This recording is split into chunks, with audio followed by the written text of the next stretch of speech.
they are wrapping up the session that they have, as indicated earlier on in the email for those who received it. We had a short briefing before this meeting, so they'll be joining us in a very short time. Thank you.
an in-committee meeting, and now we will then, I sincerely apologize, we like to start the meetings on time just to make sure we honor and respect everybody's time who's on the platform. We've got quite a full day today.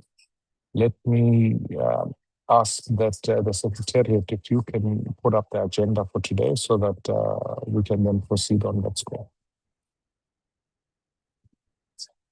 On the agenda, honorable members, we've got a briefing by the Department of Basic Education and the Department of Transport on the Division of Revenue Bill and the Special Appropriations Bill. And then we've got 2 sets of minutes to consider. This meeting naturally is convened partly in a sense that the Learning and Culture function receives now the highest appropriation in as far as our national revenue is concerned. Furthermore, it is convened on the basis of the fact that between the national government, the provincial governments, they have a responsibility not to provide education, but also to be able to provide, we'll have a conversation about what transport looks like. You will recall last year, we had a number of learners who died in an accident, and it really did raise the question about where's our thinking about scholar transport, etc. What South Africa can ill afford to do is to find ourselves in a space where effectively we have accidents and incidents that took place. We hone in on those incidents and we don't holistically look at the question. And that's why there's an intersect between the 2 departments that I get today, both DBE and Department of Transport, but also noting the fact that in the Special Appropriations Bill, a significant appropriation is made towards the Department of Transport. So that is well within that context that we're going to approach the matter. And with the agenda before us, can I ask if there's a member who's wanting to move for the adoption of the agenda as it sits before us?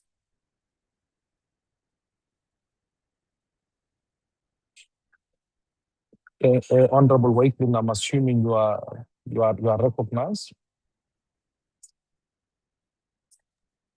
Chair, I adopt the agenda. Or you move for the adoption of the agenda. Yeah, I move. That's good. Honorable Suge, they are recognizing. I second, Chair. Thank you very much, Honorable Suge.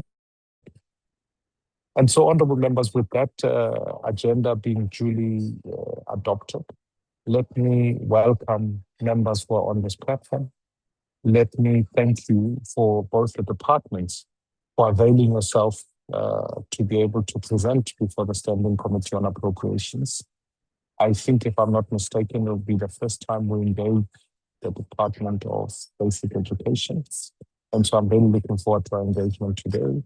We have had formal engagements with the Department of Transport to look at other matters that speak to where transport sits, matters on TRASA, passenger rail, matters on, I know they did a briefing about the state of Canberra, which is the National Roads Agency, and many other components of that nature. So today's engagement is going to be material significant, but also we have a lot to get through, and I'll give some guiding comments when we then begin the presentation so that we could easily sit down until 5 o'clock, or we could sit here and make our time the most effective that we can, given that we've got 2 departments sitting in the room.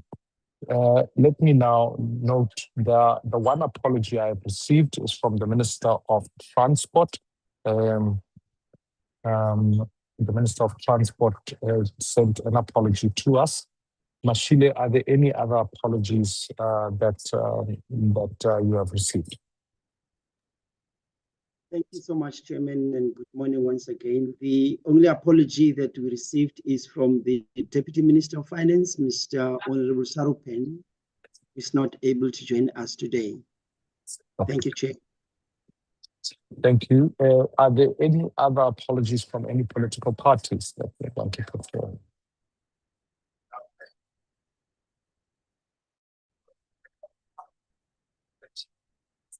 Okay. There doesn't seem to be any other further apologies on the platform, and so those would be the 2 respective apologies that we acknowledge today. Honorable members, as per the agenda, we will then resume with the Department of Basic Education, who have sent us their presentations. We got it, well, I thought we could have got it earlier. We got it late, yes, or well, I got it sometime yesterday, and I think I do need to make note of the fact that we try and ask for presentation to be sent 3 days before, so that committees have got adequate time to be able to prepare. I want to thank the research unit for being able to put together the research brief as it speaks to the matters that we'll be looking at today. I recognize equally so, I just saw the device. I see the Minister of Basic Education is here and the Deputy Minister is here. So let me thank you both for being here, being on this platform. I think we are truly appreciative of that. As you know, we like to believe that this is when you come to this committee, you are coming to the Premier League, because this is one of the few committees that's derived their existence from the Constitution. And therefore, this is an established committee of law. But then secondly, this is the committee that, as many people would say, talk is cheap, but money pays the whiskey, and we deal with the money. I want to highlight the fact that in this particular committee, we don't deal with if you like, there is a standing committee. There is a portfolio committee on education that deals with matters of curriculum, all of that sort of stuff. We deal with effectively the allocation of resources, the appropriation, and therefore to be able to give the recommendations that we put forward in our report when the respective pieces of legislation are taken on board. I do want to highlight the fact that, of course, the Money Bills and Related Matters Act compels of us to not only accept, amend, or reject the budget, but also to be able to interrogate it, so that where there's a need for amendment, the only process afforded for in law is only through this particular committee and interaction with the committee, so that any amendments can be done going forward, post the tabling of the respective pieces of legislation, the Division of Revenue Bill, the Appropriations Bill, the Special Appropriations Bill that is tabled by the Minister of Finance, so that Parliament is able to interrogate it as the space upon which the people are represented. So, honorable members, just with those remarks, I want to welcome both departments. Let me also highlight the fact that, given that the presentation was sent to members, we try and not make these read shops. We try and make them spaces where we can really deal with, if you like, we'll skip the flowery parts and genuinely get to what are you trying to get the committee to be able to get to. Members will have an opportunity to ask questions. And so I say that to mean that, in essence, because the presentation has been sent and it's voluminous, we can skip through slides that talk to where the provisions are, what the Constitution says, all of that. I think we can skip through that. We will really get to the nub of the fundamental questions, which is what are the allocations, who provides transport, and ultimately what the responsibility of the department is as it speaks to that. So what I'm going to do, Honorable Minister, it is now 9:15. I'm going to allow, I'm almost certain you will lead the team. We will then get some comments from you. And then when the presentation starts, it will be exactly 30 minutes, because it can't be longer than that, so as to give members time to interrogate. We still have another department that needs to present post facto, so that the broader interaction will go through in that manner. So with those short remarks, Minister, I welcome you, and thank you to you and the Deputy Minister and the team for being here. Thank you very much, Chairperson, and a very good morning to the members. Thank you for the opportunity to come and present to you today. Basic education remains one of the largest areas of public expenditure. And so we understand why this committee of appropriations would want to really delve into the nubs and the nuts and bolts of how we spend our money, but particularly around learner transport, because Chair, as you've indicated, and I think as members on this committee probably really are of the view, we've seen some horrific incidents which have really claimed the lives of our young learners. And we have to, when the frequency of these incidents happens, even though a number of them are due to driver recklessness, the truth of the matter is we have to ask ourselves as government, how do we work together to protect learners a lot more, and how do we update our policies and our ways of working together as the two departments to make sure that we tighten the screws on those who provide the service. So the presentation before the committee today, Chair, focuses on two areas raised in your correspondence. Number one, learner transport, and number two, school infrastructure delivery. Both are fundamental to equitable access to education, particularly for learners in rural communities, in poor community, and in underserved areas. At the outset, it's important to be clear about the division of responsibility in education. The National Department sets policy, exercises oversight, provides support, but many of the services at the coalface that affect learners are most directly planned and budgeted for and delivered at the provincial level. In fact, the only money that is allocated and held by DBE are conditional grants, which we get through National Treasury to the provinces.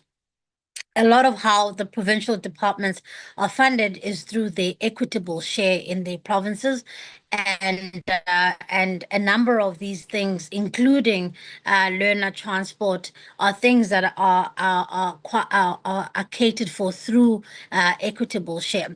Then, with regards to transport, the regulatory and policy framework is at a national level, but implementation remains at a provincial level. And in there are different permutations, Chair, in different provinces. In some provinces, the function rests with the Department of Education. In some provinces, for instance, the Eastern Cape, the Provincial Department of Transport provides the service, and the Department of Education at a provincial level becomes the client department in that regard. So there's various permutations, and part of the work that Minister Creasy and I are trying to look at is how do we at a national level set some kind of uniform policy while taking into consideration, obviously, the very, the different scenarios that we find ourselves in. So where learner transport is not provided, the consequences are almost immediate and serious. Learners arrive late, they miss school, they fall behind, or in some cases, they exclude them from schooling altogether. So it's therefore essential that provinces are held fully accountable for whether qualifying learners are transported safely and reliably on time. However, there's also, as I said, indicated that there's a need to strengthen the regulatory framework that governs learner transport, and that's the work that we and the Department of Transport are currently involved in. Even in infrastructure, again, Chairperson, I hasten to add that as a Department of Education, we set the regulatory framework, we set the standards, we set the norms and standards, and we have an oversight role on the provinces, but ultimately the infrastructure grant goes straight to the provinces for them to implement. Of course, in the past, we've taken a far more active role when we had the budget in the form of the accelerated delivery grant plus the sanitation grant that was with the DBE. But as of the 2026-2027 financial year, those are going straight to the provinces. So, of course, there are challenges. With both the delivery of infrastructure, we are looking at about 140 billion rand of infrastructure backlogs. If you were to use your magic wand as this committee and ask me what it is that I want, I would ask you if you can get us 140 billion rand so we can clear the backlog, make sure we're responsive to the pressures in provinces like Gauteng, like the Western Cape, where additional classrooms are needed. And then, of course, the work that needs to be done between us and transport around really making sure that we strengthen the policy around scholar transport. So those are just the opening remarks, Chair. I would, with your indulgence, ask the department then to start the presentation. Our apologies to the members. I'm made aware that the presentation was only circulated yesterday, but I do want to apologize for that, and we will try and the presenter will try and get to the nub of what we're trying to get we want to get across to the committee. Thank you very much, Chairperson. DG.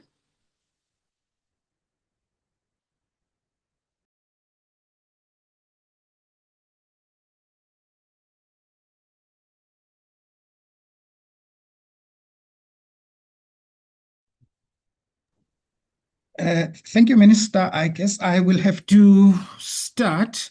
Thank you very much, and good morning to the chairperson and to the honorable members, Minister, DM, and colleagues. My name is Ramasedi Mafoko. I'm the Acting Deputy Director General in the Department of Basic Education, and I'll be leading the presentation. We can move on to the next slide. There's the purpose, and then we go into the provision of learner transport. As the chair has requested, we will try to be very brief, but just highlight the important issues. We start with the vision and mission of the learner transport policy, which is to provide a safe and a reliable transport service that caters for the needs of learners, as indicated there, and as well as the mission. On the next slide, then, Chair, we indicate what are the institutional arrangements at the national level. I'll hasten to indicate, Chair, that we have a very healthy relationship between ourselves and the Department of Transport. We meet very regularly.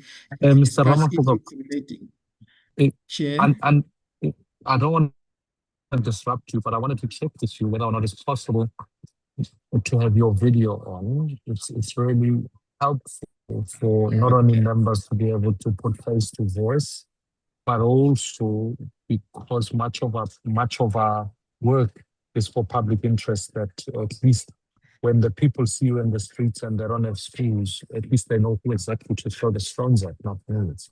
So no, if that is possible, we often prefer for presenters to have their videos on with these parliamentary in that regard. So if we can proceed, that would be great. Thank you. Thank you, Chair. I've obliged. Yes, so we have the institutional arrangements, as the Minister has indicated.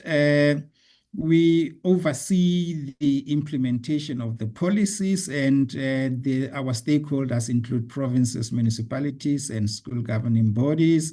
And the policy provides for the establishment of an interdepartmental committee on learner transport, which is co-chaired by the Department of Transport and the Department of Basic Education. And the members include provincial departments of transport and education, and we report to our respective ministers. On the next slide, then, we indicate the institutional arrangements at a provincial level.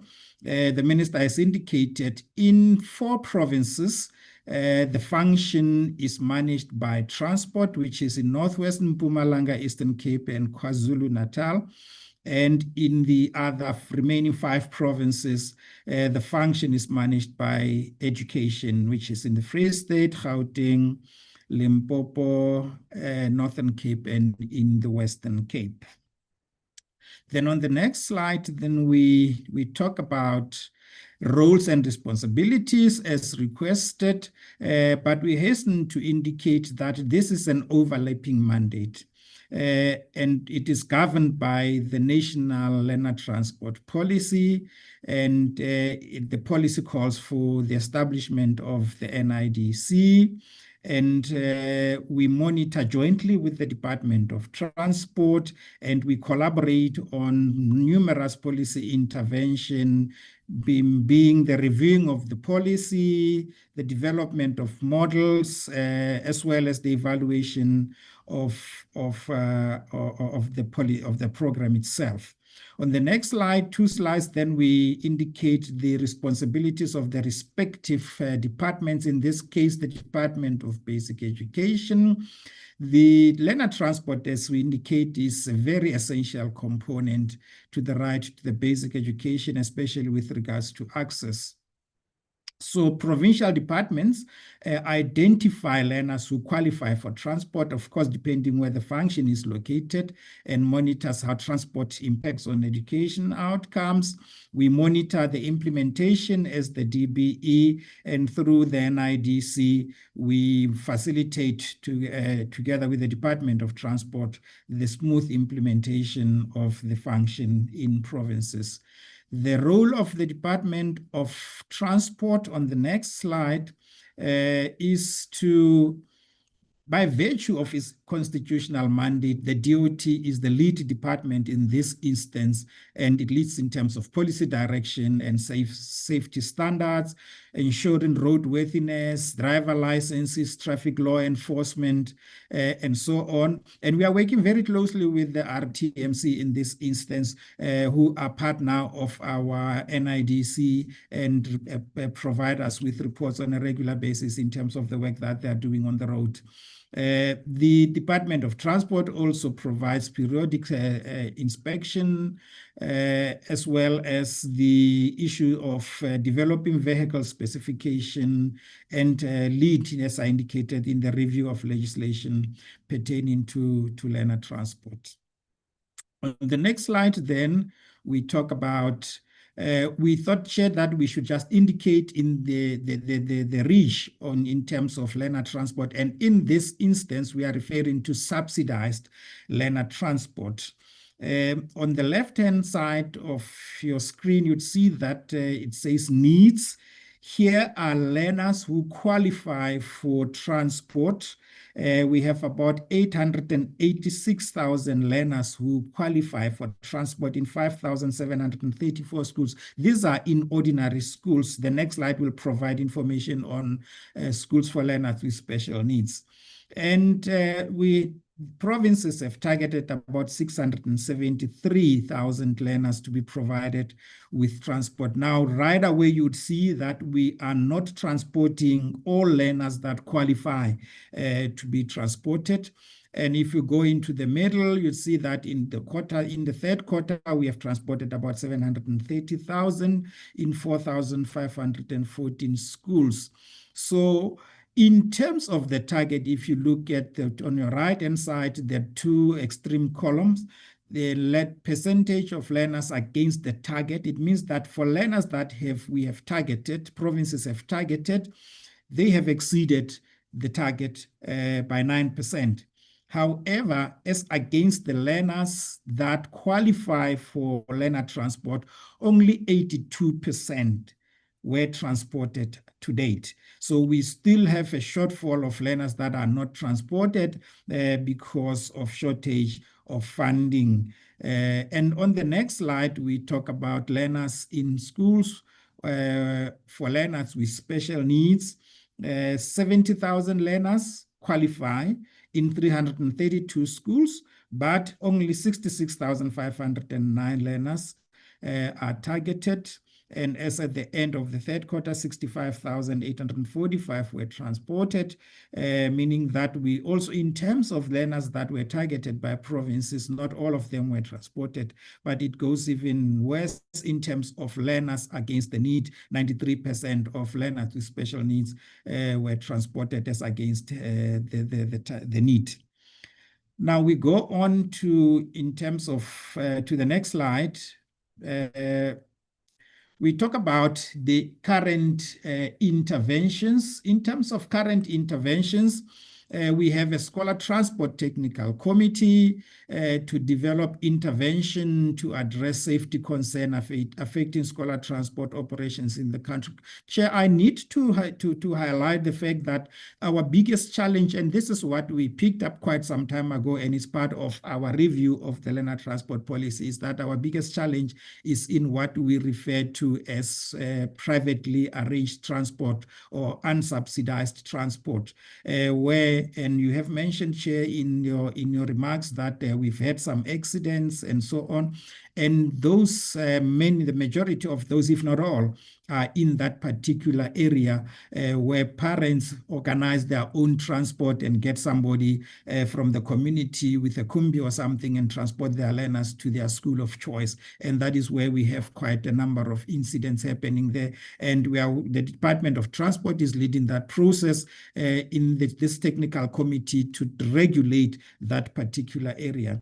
I've indicated that the review, we are currently in the process led by the Department of Transport in the process of reviewing the learner transport policy that was approved in 2015, and some of the areas that we are dealing relate to safety and security of learners, eligibility criteria, the institutional framework funding, and subsidy option for our learners. On the next slide, then we talk about the implementation of existing legislation. The Minister for Transport will be issuing a circular to bring into effect Regulation 422 of the NLTA with regards to the requirements for scholar transport. And over and above that, we are looking at the database on scholar transport for subsidized and unsubsidized operators. I guess, Chair, as the Department of Transport will be presenting, they will provide even more meat into this particular issues, because that is the area that is their forte. On the next slide, then we talk about law enforcement plans. Here we are talking about targeted law enforcement plans focusing on vehicle and driver fitness and the road safety education and awareness campaigns. In this instance, we are referring to the fact that the Department of Transport has initiated radio campaigns and so on. I think we have seen some of those on our television and on radio in order to make parents and communities aware of their roles and responsibilities in terms of road safety. In the next slide, then we talk about the budgets. And I guess that is where the committee would be most interested. You'd realize that for the number of years, I think it's only in 2 years where the budgets were not spent, but for the majority of years, in fact, the budget was overspent. And I'll hasten to add that in most instances, this is not the budget that was allocated, because in almost all the provinces, at a particular time, we have to go back, provinces will have to go back to their provincial treasuries to request for additional funding, because by the third quarter, they would have exhausted the budget that has been allocated to them. In the next slide, then we are showing in the current financial year, we've got 4.2 billion that is allocated, and you'd see on your extreme right that quite a number of provinces have actually, at the end of the third quarter, exhausted their budgets. So it's the same arrangement that I have alluded to, that provinces then will have to go back to their provincial treasuries to plead for additional funding. And that is an area that happens almost, or that is an issue that happens almost every financial year. We are close by just indicating the number of challenges that we have. On the next slide, we talk about the location of the learner transport function. This is part of the review that we are doing. The minister did allude to that there is an urgent need for a decision on the location of the function. Insufficient funding. Provinces, almost all provinces have a challenge in terms of allocating sufficient budget for learner transport. As a result, some years ago, we pleaded with National Treasury with a view to establish a conditional grant for learner transport. However, the sticky issue that remains is the resolution of the responsible department at the national level to manage the envisaged grant if we go that route, and if National Treasury and everybody agrees, and we agree in terms of the modalities of that particular grant.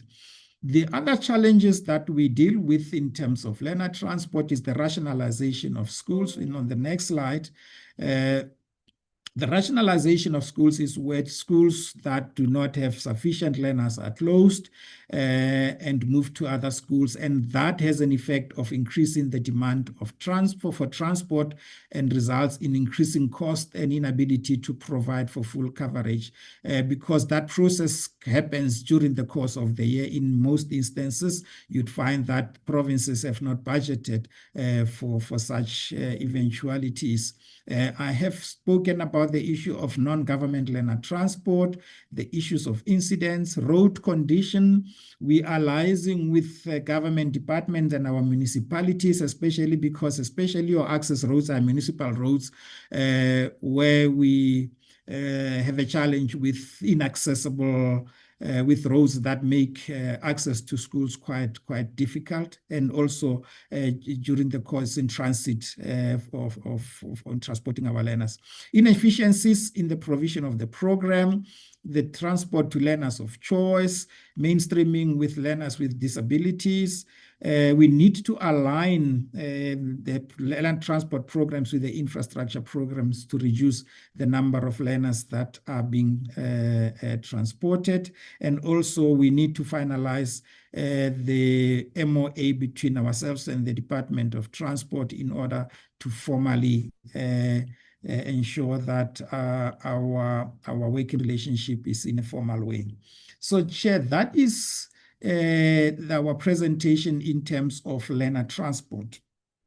We will move into the presentation on infrastructure as requested in the invitation. I'll also quickly rush through that.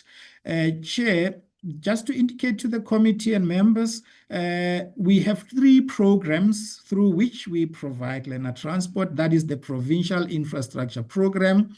That is funded from the Education Infrastructure Grant and the Equitable Share. And we have 2 programs that are funded through the School Infrastructure Backlogs Grant.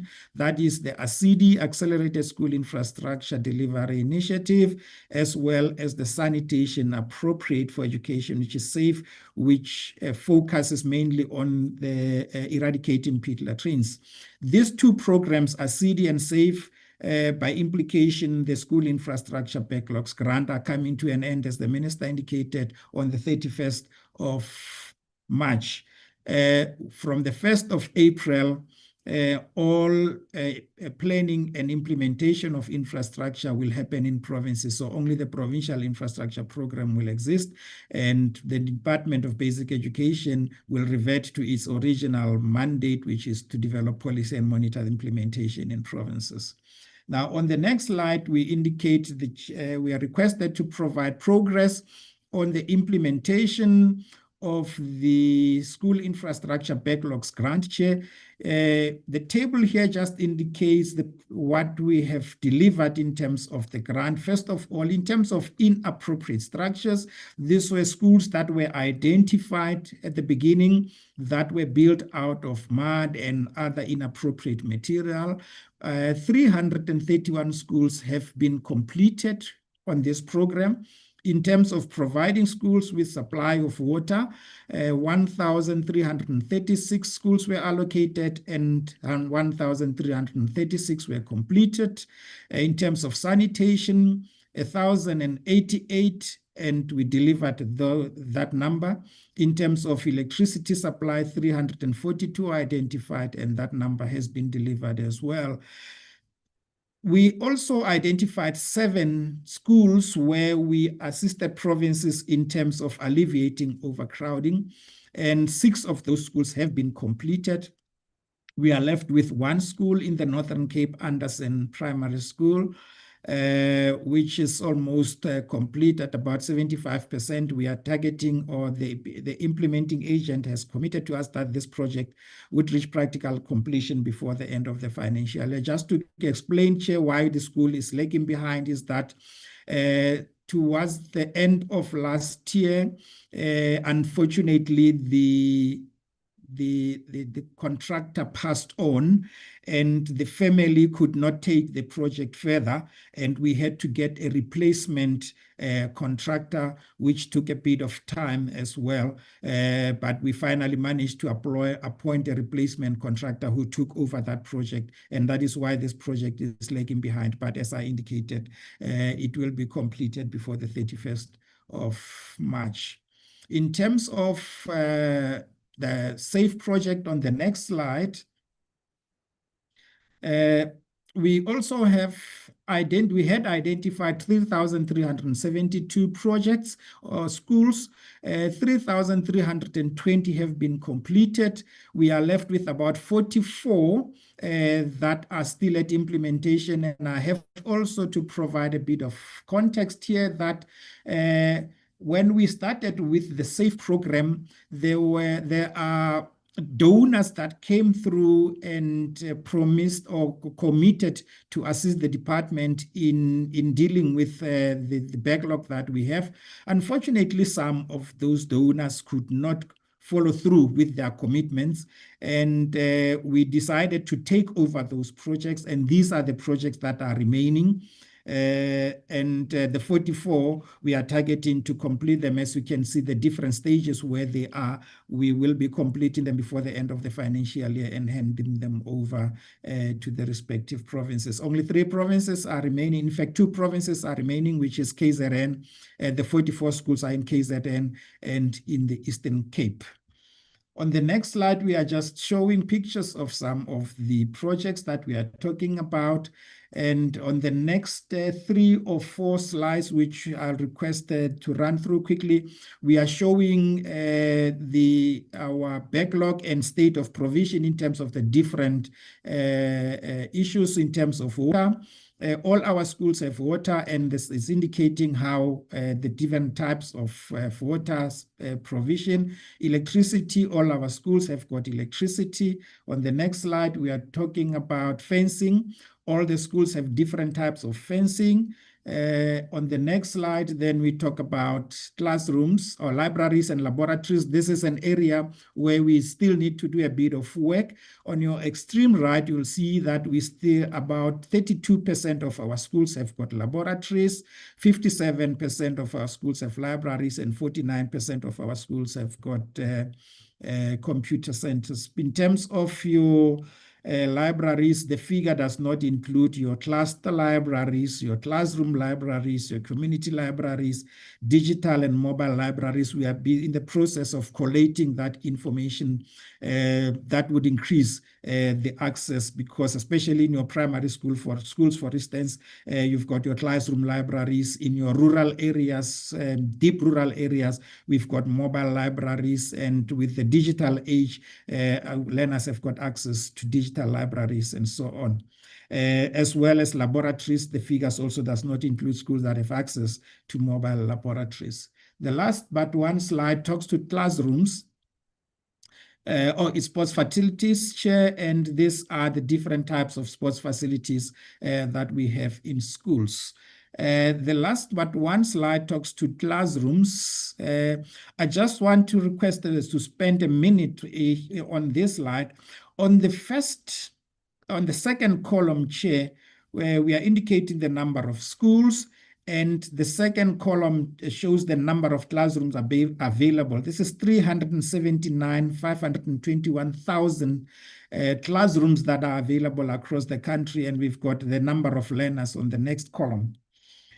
If we juxtapose the number of learners with the number of classrooms available, the average learner per classroom across the country is 33.6. This means that we actually do not have a shortage of classrooms in terms of the provision that has been made throughout the years. Unfortunately, those classrooms are in the wrong places. Parents move with their learners when they go to look for economic opportunities. And provinces that bear the brand is your Gauteng and your Western Cape, you'd see in terms of the numbers. However, that is not the case with, is the case with all the provinces. Each province has got its own hotspot. Just to give an example, when you go to Limpopo, Polokwane would be your hotspot. When you go even to the Northern Cape, Kimberley would be your hotspot. So the last column there would show the number of, we need an additional 43,677 classrooms, mainly because of this movement of parents and learners from one place to the other. And we are in the process, in many instances, we provide mobile classrooms, and in some instances, or we provide also brick and mortar classrooms. So I thought I should just give context to this particular one. And the last slide, we also have schools that are still built with some inappropriate material. In this instance, we are referring to a situation where school, maybe a block of classrooms or one classroom have got some inappropriate material, like corrugated iron classrooms and so on. We still have 3,523 schools that still have those kinds of asset built out of the material. We just talk lastly to the issue of the magnitude of the challenge. Minister referred to the amount that we need. We have developed in the DBE what is called the Capital Investment Planner. We look at the information that we have that is collated through condition assessments. Provinces and condition assessment are done on a continuous basis. And we use that information and juxtapose that against the budgets that we have to determine what is it that we need and how long is it going to take us to address the backlog. In this instance, the data that we have is that in terms of capital, in terms of additional classrooms, libraries, laboratories, and so on, we are going to need about 129 billion to deal with the backlog that we have if we are to meet the 2030 target chain. And in terms of maintenance, if we are talking about preventative and reactive maintenance, including backlog maintenance, we need about 98 billion, a total of 227 billion. And if we say we are going to deal with it by 2030, we are going to need an investment of about 57 billion per annum. And we have about 49.9 billion on your extreme right that is allocated on the education infrastructure grant. The next slide, just to show as well, on the left-hand side is the minimum requirement investment that is required. Then as you move to the right, the red blocks show we have just made an estimate of the commitments that you have on an annual basis. And out of the 16.3 million, for instance, that you are going to get out of the education infrastructure grant, it means that you will left with about 6 billion to start any new projects and deal with the backlogs. That is the same throughout the entire MTEF.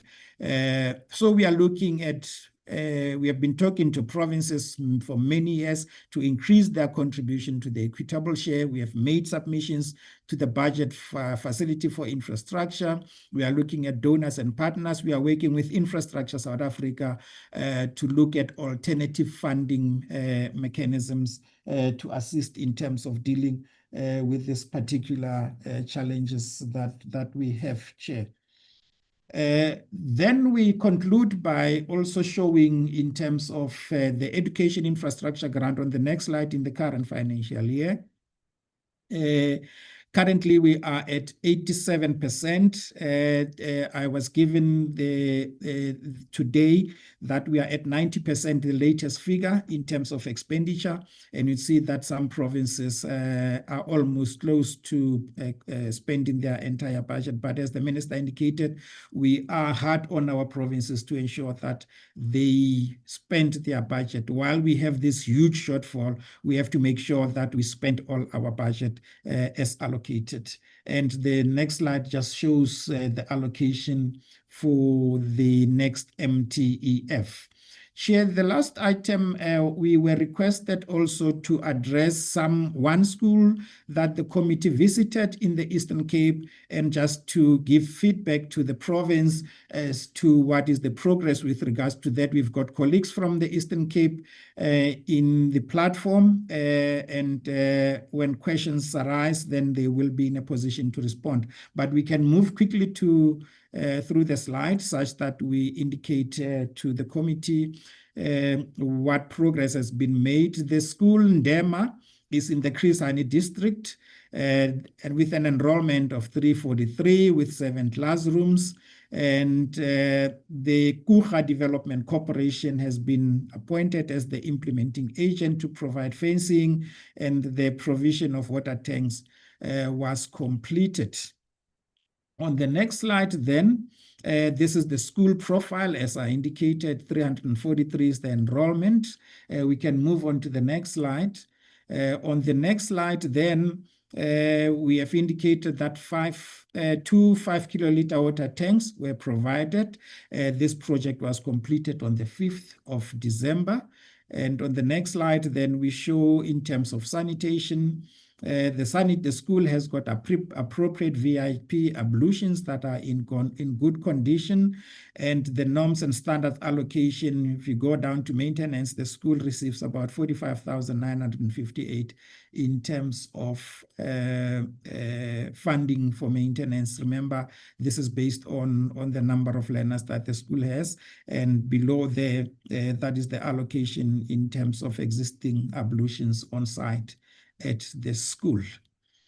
Chair, we will conclude by just indicating, in terms of fencing, as I indicated, the contractor was appointed, and in terms of repairs and maintenance, there was an assessment that was conducted on the 8th of December, and about 2 million has been allocated for the maintenance of the school. And this maintenance would be done in the next financial year, in the 26-27 financial year. In conclusion, we are just highlighting, I will not go through those, we are just highlighting, you can go to the next slide, please. We are just highlighting some challenges that we have, but just to take the committee through the approach in terms of ensuring that we deal with infrastructure. First of all, I've spoken about condition assessments, where this is conducted on a continuous basis to identify the current state of assets, to inform maintenance, but also to ensure optimized budgeting. We are also building a credible pipeline of infrastructure projects such that we are able to forge a more sustainable and stable fiscal path for infrastructure development. We are implementing a risk-adjusted school infrastructure maintenance and school replacement strategy. We are also, we have trained all our provinces in terms of using a broader set of contracts and project delivery mechanisms.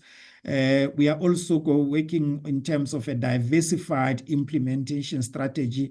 A one-size-fits-all kind of implementation does not work. So we are looking at issues of build, operate, and transfer, and so on. As I indicated, we are working with Infrastructure South Africa in terms of alternative funding modalities to find innovative ways to finance projects. In this case, we are looking at things like public-private partnerships, blended finance, crowdfunding. As I indicated, we have also made submissions to the budget facility for infrastructure for additional funding, Chair.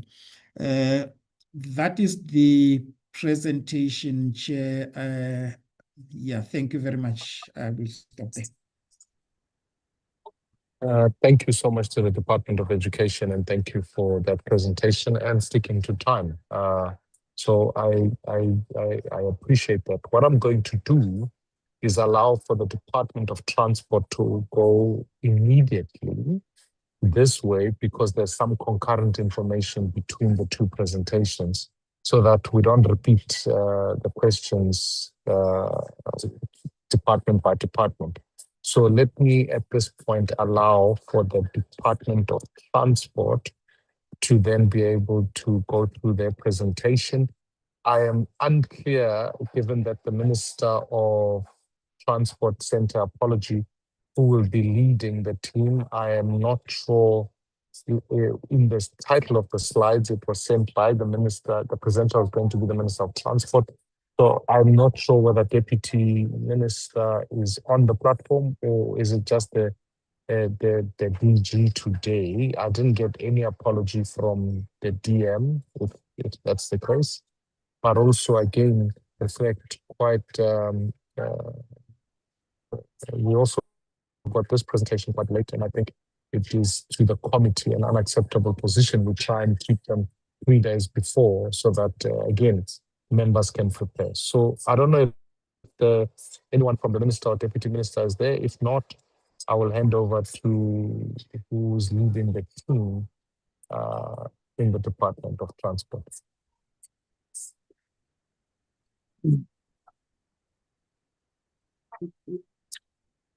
Thank you very much, Chairperson. I don't see myself. I don't know if you can see me. I can see you and I can hear you. Thank you very much, Honorable Chairperson. And good morning to the honorable members, the Minister, Honorable Minister, and Honorable Deputy Minister of Department of Basic Education. My name is Mataba Tamukonyang, and I'm the Acting Director General for the Department of Transport. We were requested by the Minister to come and engage with the committee chair. I'm with quite a large contingency from both the department and PRASA. I'm sure that as they come to speak, they'll also then introduce themselves. I'd like to go to the presentation without delay. And I see it on the screen. Can we just go to the table? Yes. My good sir, I didn't, let me not disrupt you later. I just wanted to say you will have half an hour for the presentation. Again, it has been circulated, members have it, but I think let's keep it to half an hour so that we have the remainder of the balance of the time for deliberation. Thank you very much, Chair. We certainly would try to stick to the time frame. We're having a presentation that is in 3 parts. Firstly is the financial information from the department that is relevant to the committee. And then secondly will be the scholar transport. I'll take both those 2 parts, 1 and 2. And then I saw the Group CEO of PRASA on the platform. He'll certainly talk to you around the issues of PRASA. But also, Chair, to say that pretty much the presentation of from the Department of Education, and thanks to the colleague, the contents are almost the same. We'll just talk to some of the issues in terms of the how far are we in terms of reform in the Department of Transport. Next slide, please. Can we put it in slide mode so that it becomes bigger? Is it possible? Thank you very much. Let us go to the presentation. This is the first part, Chair. Next. Thank you very much, Chairperson. In terms of the matters that would, are relevant to the committee, Chairperson, we can safely indicate that our biggest entities, PRASA and Transnet, have been assisted with quite a number of purpose-specific allocations, which are ring-fenced. For Transnet from the BFI is the North Corridor Restatement Project and the Iron Ore Corridor. Those are our 2 corridors that are already at RFQ stage, so we've been assisted with money for the Durban Container Terminal. For PRASA, it is the rolling stock fleet renewal, which got 5.7 billion. Next slide. And then in terms of what is now in the bill, Chair, which is before you, and as announced by the Minister of Transport. These are the grants that we assist provinces and municipalities in the areas of public transport and roads. We have the PRMG, the Provincial Road Maintenance Grant, at 11.2. The Provincial Road Maintenance Grant, again, at the refurbishment component, which is at 5.1. And then we have the disaster relief component. We have been given money to assist the damages caused by the floods. Unfortunately, this is the first wave of floods, not necessarily the ones that happened in the recent past, a month ago. That process is still being taken care of. And we shall certainly come and report around it. And then we have the Rural Road Asset Management Grant Chair, which is the money we give to district municipalities for their information systems that talk to decision making in terms of the intervention into the roads. Into the roads that needs attention. And then we have got the 2 public transport branch, public transport operation grants, popularly known as PTOC, and then the public transport network grant, the PTNG.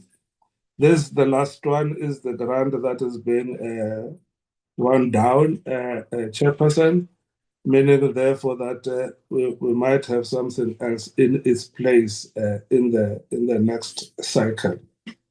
Next slide, please. Chair, this is basically what I have just said in particular in terms of what this grants is used for. We can go to the next slide, in the interest of time. And next slide. Chairperson, there was a pointed question that said we need to come and talk to the committee, given that the PTNG is coming to an end. What then happens in terms of the integrated public transport networks, where we were assisting the 10 cities? And this is the slides that are coming are the ones that we are providing some clarity. Next slide. Chair, VOCs are what we normally call vehicle operating companies. This is if we develop a corridor as part of the IPTNs, then the current operators, be they be buses and taxi operators, are then encouraged and brought together to form a vehicle operating company.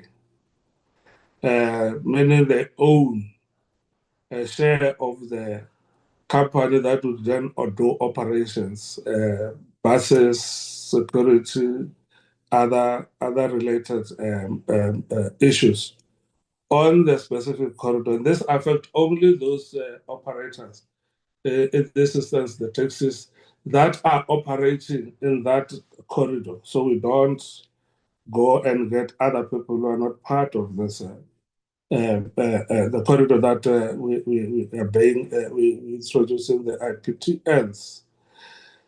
And the status per city chairperson is that there's around 29 billion that goes to this in terms of the contract's value, and annually 3.6 billion of the PTNG goes to these operating companies.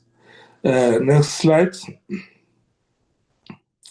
And then those are the corridors as part of the phases of the IPTNs.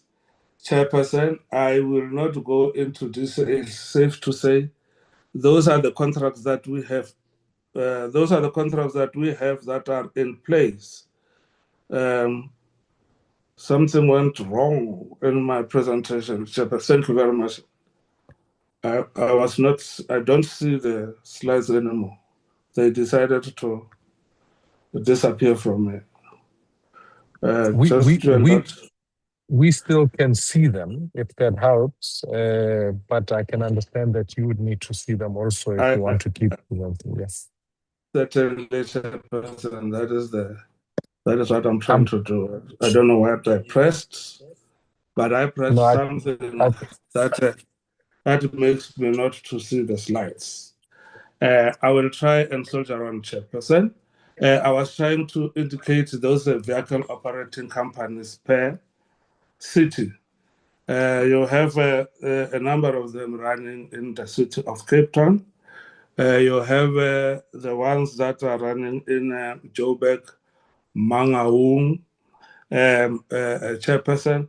Those are the areas where operations are in earnest and are working and the contracts are in place.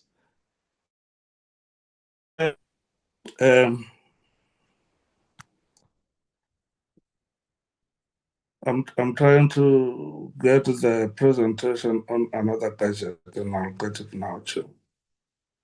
And continue to assist.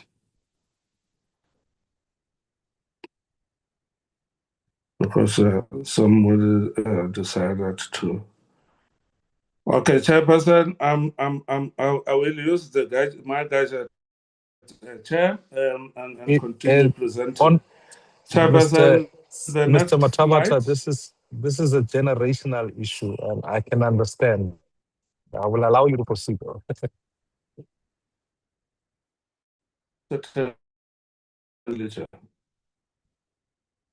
BBT, they call it BBT. They call it BBT, Chairperson. Born before technology. Chair, and then you have those were the larger cities in the previous slides, and then you have your medium-sized cities. Is the presentation there? Because I now see myself. Okay. And then in terms of the way forward, Chairperson, we are the winding down of the PTNG will not necessarily affect the current projects that are in there and the contracts that have been concluded. We are busy with the cities in terms of the status of the phases that are either operational or about to operate.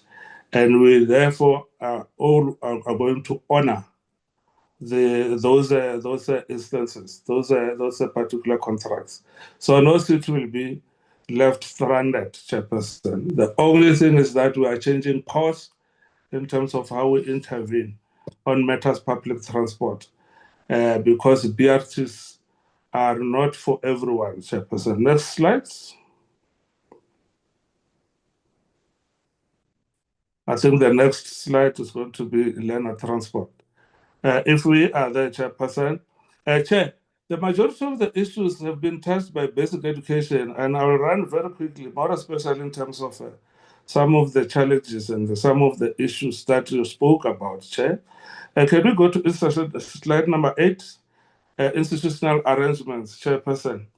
This is the area that was touched by the colleague from basic education, Chair. We're having a situation which is very, very unique. We know of the concurrent functions shared between the spheres of government, but there's a responsibility for learner transport. It's also shared at national. We will have, in terms of those that are implementing our policy, the 2015 policy for provinces. Learner transport function is in the provincial departments of transport, and in 5 provinces, it is in the Department of Education, Chair. When we were concluding the policy, we did try to advocate for uniformity and standardization. But we had to go back on that, Chairperson, because at the time, the state law advisor said that we could be unconstitutional if we were to pronounce where this should be meant, because the allocation of functions, the prerogative thereof is with the premiers. So we then confine ourselves to policy pronouncement and implementation plan, irrespective of who undertakes this function.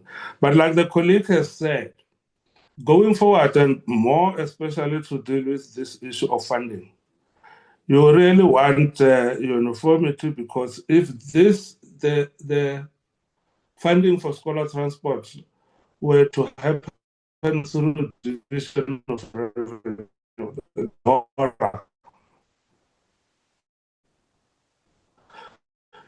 and as the grant, you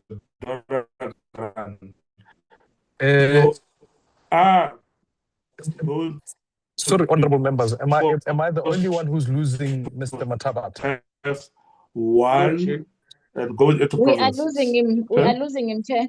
Yeah. No, honorable Mr. Matabata, Oh, your signal is not carrying through. So can I make the first suggestion, which is if you switch off your video, you can then proceed from there. Hopefully it will be more stable at that point.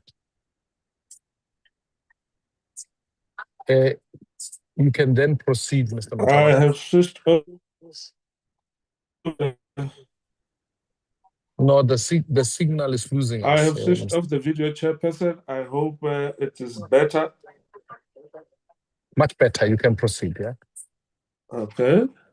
Chair, with what?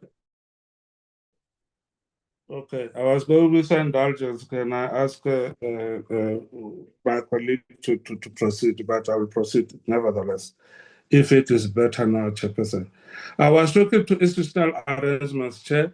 Just quickly on that, I was saying, if this was to be done through the Division of Revenue Act, and DORA, in a grant, you are going to need a transferring department and receiving departments. And that happens normally if you have like departments, for example, Department of Transport, to municipalities and or provinces, corresponding departments in the provinces. If it is Department of Education, like they've announced the grant on infrastructure that goes to provincial departments of education.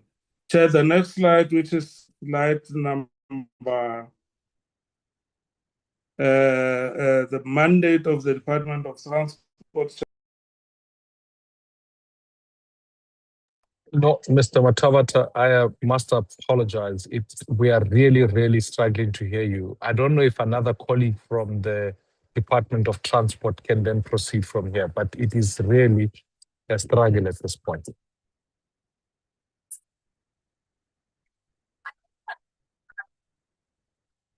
Is there someone from the Department of Transport that can pick it up from here? Chairperson, my name is Elmon Make from the Department of Transport. I'm with the DG. Can I assist just to go through the next couple of slides? If you can, conscious of time, if you can, that would be helpful, yes? Thank you very much, Chair. We are on slide number 18. I think the slide just tried to demonstrate the mandate of the Department of Transport. One is in terms of the Constitution, that we are responsible to develop and implement transport policy, including the learner transport policy. Secondly, is in terms of the National Land Transport Act of 2009, which mandate the department to develop regulations in as far as learner transport is concerned. Section 7 of the Act provides for the minister to develop special regulations in regard to scholar transport. And thirdly, it's the National Road Traffic Act, which mandates the department or the minister to develop regulations in as far as the requirements for vehicles and drivers. We have the Road Traffic Management Corporation and the RTIA, which and Road Accident Fund, which support the department in terms of law enforcement and road safety campaigns. Next slide, please.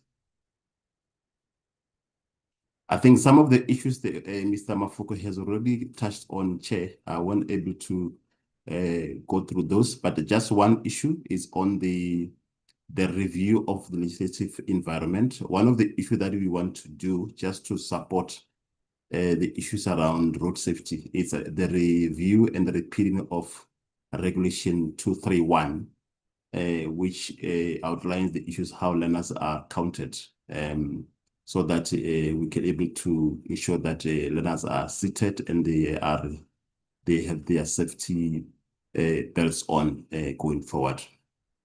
The next slide. I think Mr. Mafoko has touched on this particular slides. So the minister wants to bring in the notice on the NLTA to bring some of the regulations that are pertaining to database and PRDP and so forth. And also to what we want to do, I think there's a lot of illegal private scholar transport operators out there which are not regulated. So we will be running a legal campaign to ensure that all of them got their operating licenses as well as they are registered into the National Land Transport Information System.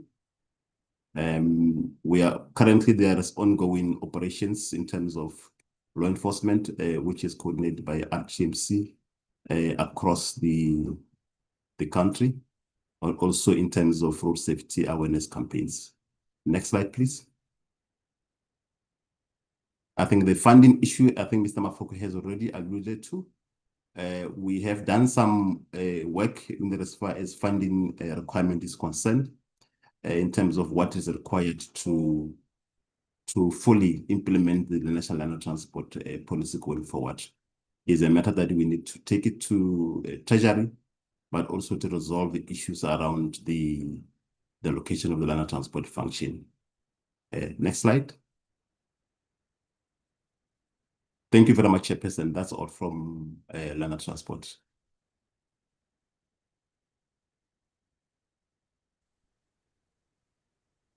Good morning, Chairperson. My name is Hisham Emerin. I'm the Group CEO of PRASA. The DG in his opening remarks indicated I would take the slides on PRASA. So good morning to you, Honourable Chairperson, the Honourable members, the Minister and Deputy Minister on the platform, and all the colleagues that are attending as well. I am cognizant of time, Chairperson, so I will be brief through the slides. The first slide just gives a breakdown of where we are with the corridor recovery program, as was requested by the committee. Where we stand today is we've recovered 35 of the 40 corridors. The breakdown is there. What the table also shows is where the lines are owned by PRASA. Out of these 40 lines, we own 26 of them, and there are further 14 that are owned by our sister company, Transnet. Work is continuing, and I'll share that on the next slides on corridors that we still need to recover. But it's also important to note, honourable members, that while we have recovered on many of these corridors, we are also working on the optimization of the services on these corridors. So that does include further improvements, some of them infrastructure in nature, and others from a service operation point of view. So work continues across the board on many of these corridors. If we move to the next slide, this just gives an indication, Honourable Chair, of some of the corridors that we are working on going forward.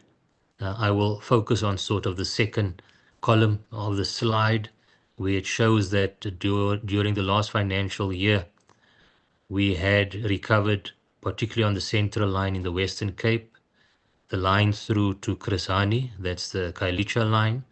And then recently, we then opened the line through to Mitchell's Plain. That's the line that ends at Captain's Cliff Station.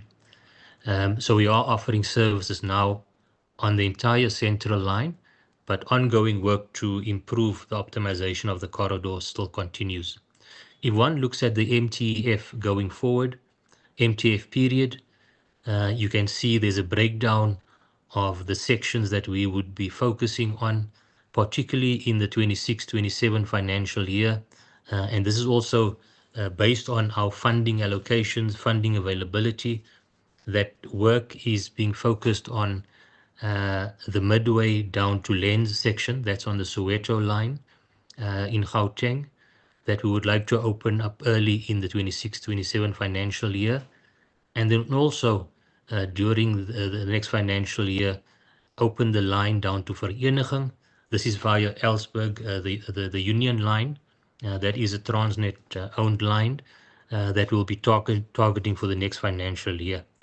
And then you can see work continues during this period. Some of it will start in the next financial year, but will be completed in subsequent years. Key in Gauteng would be your Davidton corridor, which is one of the priority corridors, but also continuing with the line through to Houteville, Residentia, as well as in KZN, focusing on the Kelso line. And honorable members may recall that's the line where we need to repair the bridge that was washed away at Ilovo, that needs to be rebuilt on that corridor. There are other corridors that continue beyond that.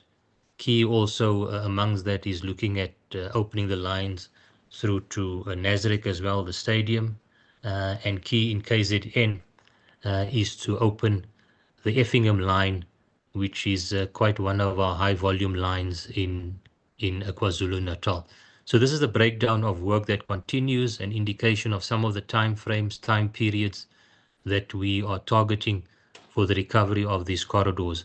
But the point again, just to stress to the honourable members, while there is corridor or section recovery that's underway, there's also the key focus of optimization on the existing corridors that have already recovered, and we are offering a limited service to optimize, to improve the service offering on many of those corridors as well.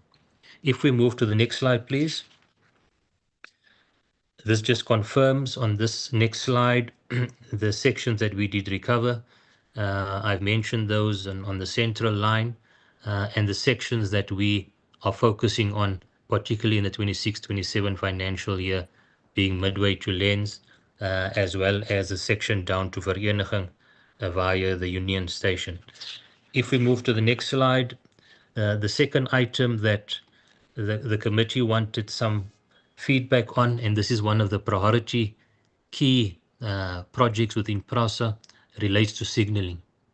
My reference to optimizing on the corridors, signalling plays a key role, one of the key aspects, and this is to ensure that we can operate high frequency services on all of our corridors. We should be seeing, once signalling is complete, having the capability of running trains every 5 minutes in the peak period and a slightly longer frequency, be that 15 or 20 minutes in the off-peak. Whereas today on many of the corridors, we are still running limited service, a frequency of anywhere between 30 minutes to 1 hour on some of these corridors. Where we have managed to optimize around the country on some of our corridors, in the Western Cape, as an example, the Southern Suburbs line, we have now managed to optimize. We've got some of the signaling working, where trains are running every 15 minutes. In Gauteng, in Mabopane, as well, we've optimized on that corridor, and we've brought the service frequency down to approximately a train every 20 minutes. So that optimization is key. But to get down to the 5-minute capability, the signaling project is a key, or the program is a key one, and this is an update on where we are across the country.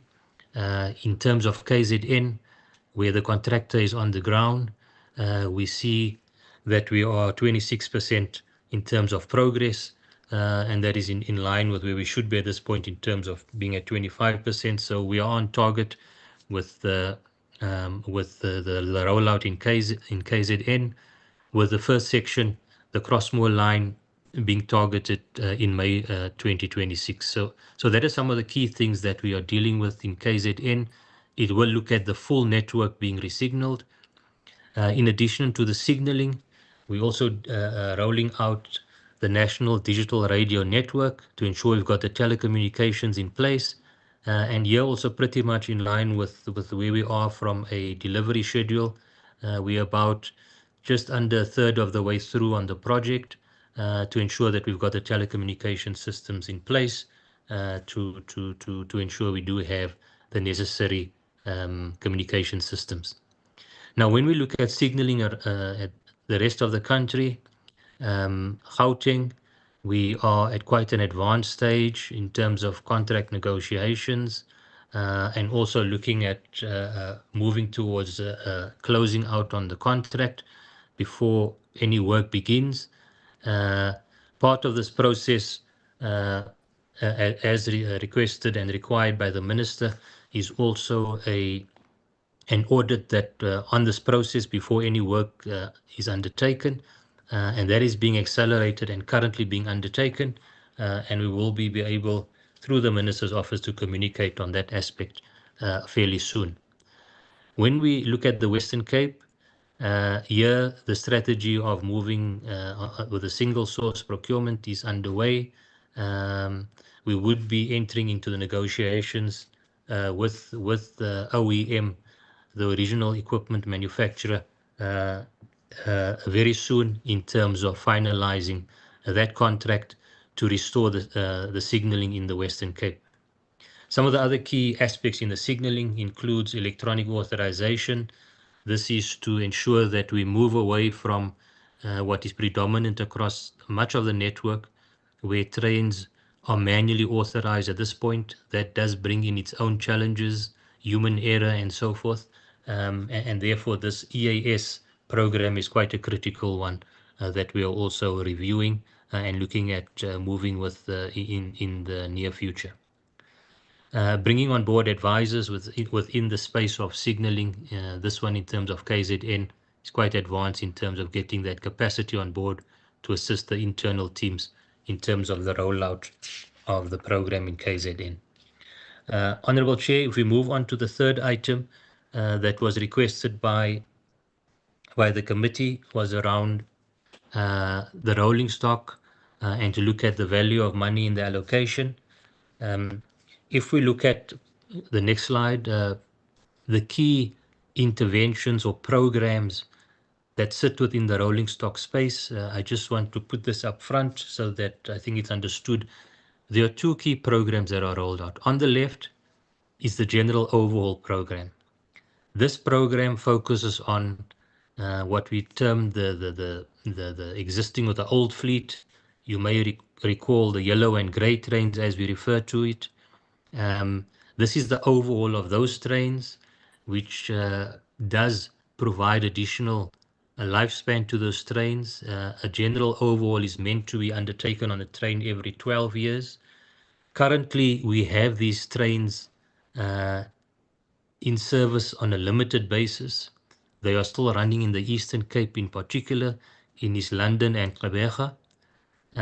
We also have the old coaches that run on our long distance lines. That is the mainline passenger services, Shosholoza Mail, although that has been significantly reduced due to the infrastructure availability as well as locomotive availability. And then there are certain other lines that, particularly where we don't have electrification or the electric infrastructure in place, examples being Stanger in KZN, Malmesbury in the Western Cape, where we would rely on some of these, the existing or the older fleet to be deployed on these corridors, hauled by a locomotive, in this case a diesel locomotive on these corridors. Where one looks at the General Overhaul Program, some of the important things to note is that the funding for this program is no longer earmarked, so that these funds can now be also redirected to other critical requirements of the business, be it on the corridor recovery in the main, and also then focusing on the immediate business needs when it comes to the fleet, being the mainline passenger services, as well as locomotives that needs to be repaired where there is a shortage of available locomotives. The second program that falls under rolling stock is the rolling stock fleet renewal program. This is the modernization of the fleet, the rollout of new modern trains that are being manufactured here in South Africa, in Niger, in Gauteng, referred to as the Isitimela Sabantu train or the People's Train. And these trains have been deployed across the country, Gauteng, KwaZulu-Natal, and the Western Cape. We are still to deploy this in the Eastern Cape, and that is because in the Eastern Cape we've got a different traction requirement that we've got compared to the rest of the country, and that requires a different design of this new train, and that work is currently underway on the new traction for the Eastern Cape. Where we stand at the moment, we've received just over 300 of these trains, and the full requirement is for 600 new electrical multiple unit trains that will come out of the factory. When we talk about a train, it consists of 6 cars, 6 coaches that makes up a train set. If we move to the next slide, Chairperson, again, just an update on where we are, and my focus now shifts to the rolling stock fleet renewal, in line with the question of the value for money and the appropriation that we received through the 5.7 billion that the DG mentioned in his opening slides. It falls within the rolling stock fleet renewal program. Where we sit at the moment is that we are approximately 52% delivery on this program. I did mention just over 300 coaches have been received. If one looks at our MTF, the MTF period and the allocation that we have, it sits at approximately 17.9 billion over this 3-year period. But if one looks at what is the rolling stock funding requirement over this 3-year, and this is based on negotiated contract in terms of the delivery schedule, the production schedule at the factory, 34.3 billion is required to meet the number of trains that will be coming out over this 3-year period. And that is between 55 and 60 trains per annum. So there is a projected shortfall of approximately 16.5 billion over the MTF period. The 5.8 or 5.77 billion that was in terms of the in-year allocation, part of the appropriation, deals with our in-year shortfall for 25-26. The total shortfall that we have on this program sits at 8.1 billion. That is made up of trains that we still need to pay for, as well as monies that could be based on retentions that we have held that needs to be paid. And that will certainly assist greatly the 5.77 billion in dealing with the in-year shortfall. Now, having said that we've got this shortfall over the MTF period, what are we doing about it? We are not just sitting back and saying there's a shortfall. We are now going to be entering into negotiations with the supplier, the service provider, to review the production and delivery schedule of the new trains, particularly over the MTF period, where we are looking at possible reductions of the number of trains that we get over the 3-year period, also taking into account the sustainability of the factory and all of these aspects. And now in the month of March, these negotiations will begin in earnest. We've already indicated to the service provider that we will be having these negotiations to look at finding a way to manage particularly the MTF period of the production delivery of these new trains. What is also a reality is that while we are still bringing the signaling up and running, through this period, PRASA can do with a reduced production output from the factory in terms of the trains that we require, until we get to a point where we need to be running trains every 5 minutes during the peak and so forth.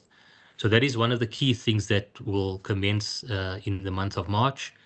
Secondly, also, Chair and Honourable Members, is last year in October. CEO, I just want to conscientize your time. So if you can, I know you're on your last slide, but if we can begin to wrap up, I'm sure some of the further explanation can come through the questions. Yeah. Thank you, Honourable Chair. I will wrap up. Just lastly, then, the Minister in October last year, then, in terms of the private sector participation process, there was the request for information that went out in October. And one of the key programs within that RFI process was specifically looking around the management of rolling stock, the possible establishment of rolling stock companies, and the involvement of the private sector within this rolling stock space.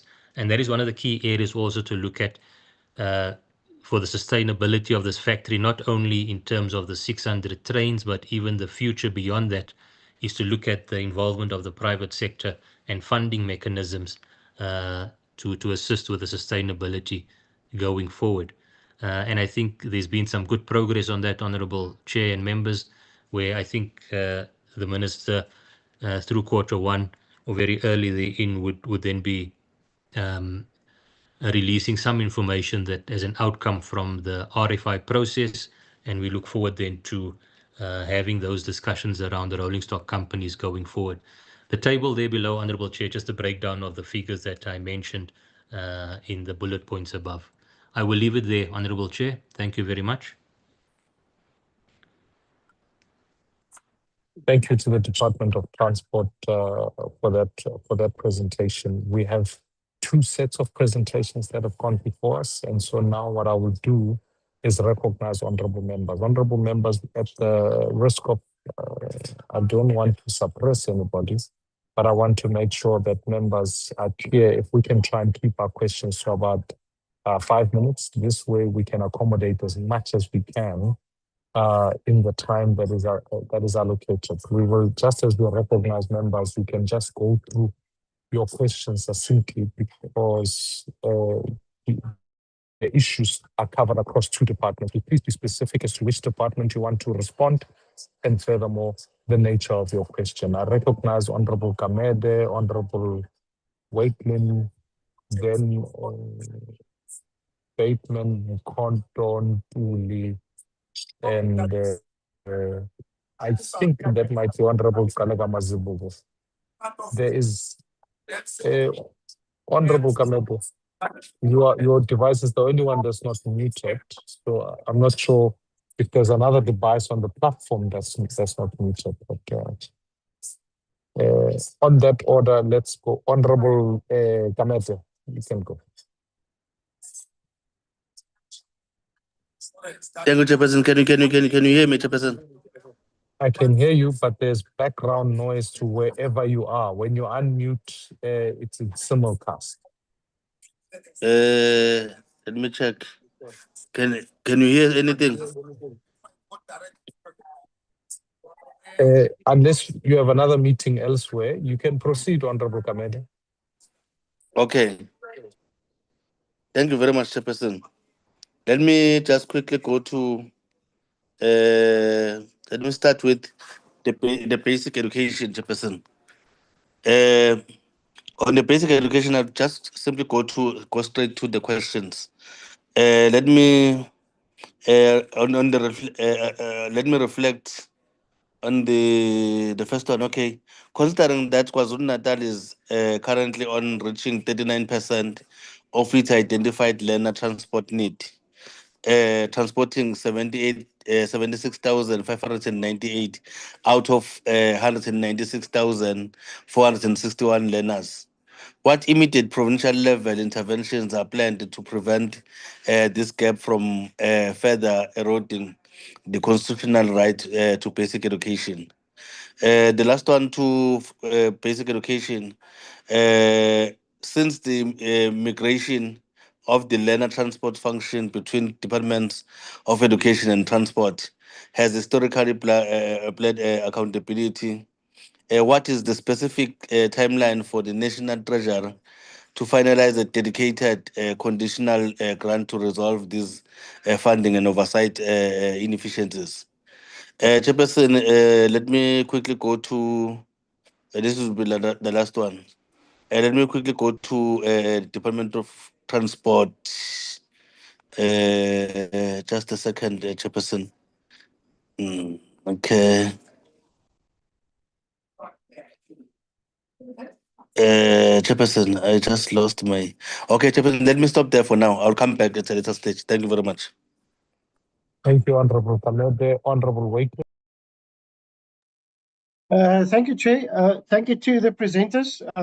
I want to thank, first and foremost, the succinct presentation and responding to our questions that we've raised before, and I'll get to those parts later on. Thank you, Chair. Let me continue, starting with the Basic Education Department. First and foremost, the matter of around the funding modalities. I want to have clarity around, so there's a number, so the backlog is about 227 billion, and particularly around provincial funding modalities, Chair. And that's something that we as Appropriation must possibly need to ask National Treasury around how many of the provincial departments has already looking at or implementing or developing different funding modalities, in particular public-private partnerships, blended financing, donor funding, and build, operate, and transfer type of funding. And how many of them actually have done it? And if the department can maybe tell us if they know if any of these provinces have already started with that, because there's no way that we are able as a government to do this all on our own. Then the second matter is around transport, and my honourable member Hamedi had quickly touched on it, and it's a matter of the conditional grant. So what first and foremost, Chair, my bigger problem is that we need to decide who is the accountable department for learner transport. In different provinces, different approaches are happening. So, Chair, as possibly as an appropriation committee, we should start looking at, and possibly the department can tell us, where does this accountability should lie, number one.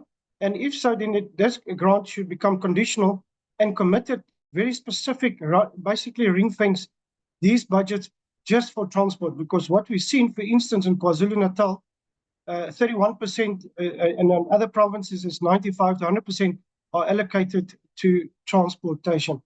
So, Chair, that should become fundamentally the Appropriation Committee's focus as far as this budget is concerned. Chair, then my last thing on the basic education is around the infrastructure grants. I did the quick calculation. There's a total underspending around about 2 billion rand, just an underspending on infrastructure for the last 25-26 years. So my concern lies in more money is required, but the money that they received, they have not spent, and particularly the provinces. I'm particularly referring to provinces. For instance, to give you an idea, KwaZulu-Natal have only spent 83%, Northwest 78%. I'm just quick calculations, but obviously stand under correction. But there's approximately about 2 billion that have not even been spent yet. And what is the National Department going to do to resolve this matter? Chair, then Department of Transport. Chair, I would like to spend a bit of time here. I particularly want to focus on three areas. The first one relates to the PTNG grant, and I particularly raised this matter very strongly with the Deputy Minister of Finance and particularly National Treasury to come back, and we got some answers now as far as that. My concern lies around the legality and the risks to metros over the signed contracts. Let me use an example. In Tshwane, I know that phase 2, from what I understood, has now been signed and in a process of getting implemented, whereas when they presented, only phase 1 is committed to. I get a sense that there is more exposure as opposed to what they are suggesting. So I think the contingent liability is much bigger, and I am concerned that the Department of Transport have not roped in the municipalities as far as that is concerned. And let me not get into the delays and the corruptions around these type of contracts. There's a further problem to the PTNG grant, Chair, and it's around the ticketing organizations, the ticketing companies that have also been signed contracts with over large periods. So I know in Tshwane, the contract that has been signed is 12 years or something, and those are not factored into this presentation. If we can have some clarity around that. So, Chair, up front, I'm saying to you that we as a appropriation are going to see these accountabilities coming through and possibly coming bailouts that we need to look at. Then I requested on a written request through the Secretariat to have a bit more understanding around the TRIMS department or the TRIMS division within, I think if I'm correct, Department of Transport on Transnet, that looks at the complete implementation of the concessions. I need to get a sense of just a bit of background. What is the accountability? How do we ensure that they are going to be accountable? What are the reporting lines? And just a bit of an understanding of the status. I saw a news article, but I need us as a appropriation to understand fully these concessions and what do we need to track going forward as a committee. Then lastly, Chair, on a matter of PRASA, there's a number of issues around PRASA I'd like to mention. The first one is around the 7.5 billion train refurb program that's under investigation. If we can get a sense where that status of that investigation is confirmed. The same with the Afro 4000 locomotives. Are they still operating? Are they not operating? What happened to those? Then, Chair, lastly, there's a decline in numbers, around 45 million passengers trips per month. Where are we now? And looking at the current implementation of the additional rolling stock that we need to fund now, I get a sense, and I want to leave it at that, it's possibly a bailout with regards to commitments that were made that cannot be honored by the department on previous budgets. And my concern lies in there, and particularly what the CEO has raised, is that there are further risks that we need to look at. I'm concerned that we're going to throw money behind PRASA and at the end not seeing the results as we did previously. So there is a risk and we are uncertain about that. Chair, lastly, if I may, one more thing. Just one. Honorable Wakelin, I've already given you an extra minute as I expropriated it from Honorable Kamede before. So if you can spend 15 seconds, I don't want to suppress you. Other members also have questions and I want to try and get through it. Yeah, I'm going to be very quick on this one. It's a matter of considering PRASA to also engage on concessions. And particularly, I know Western Cape have requested when can they take over PRASA's railway lines and what are their view and position on this. Thank you, Chair. I'm done. Thank you.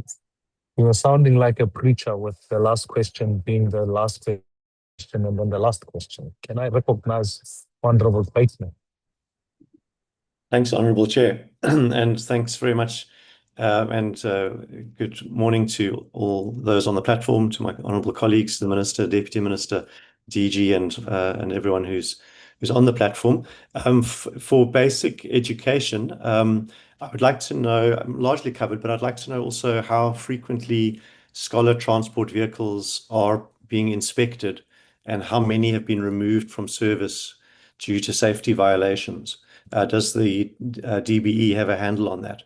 And does the department know what proportion of school dropouts or absenteeism can be directly attributed to lack of transport?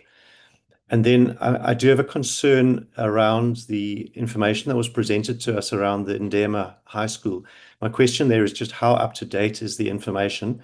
And I also have a concern that there might be a gap between the perception of the department at a national level and the reality on the ground. There's quite a rosy picture presented, but our experience when we visited the school, it's hard to exaggerate how poorly maintained the school is. The toilets are really nothing at all like the pictures that were presented to us today. And if you go around the classrooms, there are holes in the floorboards, holes in the ceilings, holes in the chalkboards. Certainly no whiteboards to be seen that I can remember. And many pieces of furniture are broken, and you can also see it's very, very poorly resourced. So yeah, just how up to date is the information, particularly around the toilet pictures that were presented? That looks like those pictures were taken maybe when the block was first built, but doesn't seem to have been maintained. So who's responsible for that, and how are they to be held accountable? And then for the Department of Transport, so I mean, we breathe deeply at the thought of allocating billions more to PRASA. In the light of the findings of the Zondo Commission, the rampant corruption in procurement, repeated operational failings, and you can understand that there's some caution around that. So I'd like to know what governance safeguards are in place to ensure that past abuses are not repeated. And specifically, how do we know that we're not overpaying for our purchases? The presentation indicates there's 8.3 billion to rehabilitate the North Corridor and the Iron Ore corridors. What specific performance milestones will be used to measure whether these investments deliver results? And how will you keep us as Parliament and the people of South Africa informed on the progress with the various projects and demonstrate the delivery and the value of money to value for money to the people of South Africa? And then the other thing which is missing for me in the presentation is the operating model for PRASA. So we're putting a lot of money in to restore capital, that assets that have been not maintained or deteriorated. But will PRASA then, once this money has been invested, be able to break even? Will it be able to cover its operating costs from ticket sales once the lines have been restored? What is the operational model? And I think, Chair, I'd like to suggest, Honourable Chair, that we should perhaps have a session where PRASA takes us through its operational plan as well, and how all of this fits into the bigger picture of how it's going to be running as a standalone enterprise. Thanks very much. Thank you, Honorable Bateman. I take your suggestion and we'll put it together. Let me recognize Honorable Mkonto, and then Honorable Waitman, I see your hand is up. If you can lower it, this way I know you are not in the speakers list. Thank you. Honorable Mkonto. Thanks, Chair.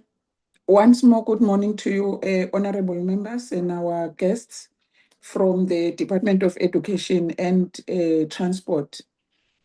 Chair, I welcome the presentation of both departments. And Chair, I will start with a comment. We have seen the Minister of Basic Education visiting schools in and around the country in some provinces. I know that she follows a priority list that maybe is given to her, but I will request her to visit, first of all, Silamafa Secondary School that was built in the mid-70s. It was demolished some few years ago, and now all learners and educators are accommodated in overcrowded mobile classes. And the school being at Ehlanzeni, the weather conditions there are very hot and unbearable. The second school that I will call on the minister to visit is Senzokuhle Primary School in Ward 5, Umzimkulu in KZN. That school has no fence, no toilets. Learners and educators use bushes to relieve themselves. There is no kitchen. The kitchen that they have is in a form of corrugated iron. There is a dire shortage of staff. One educator told me that she's responsible for teaching three grades per day. Chair, my questions will start with the subsidized transport that the department talked about.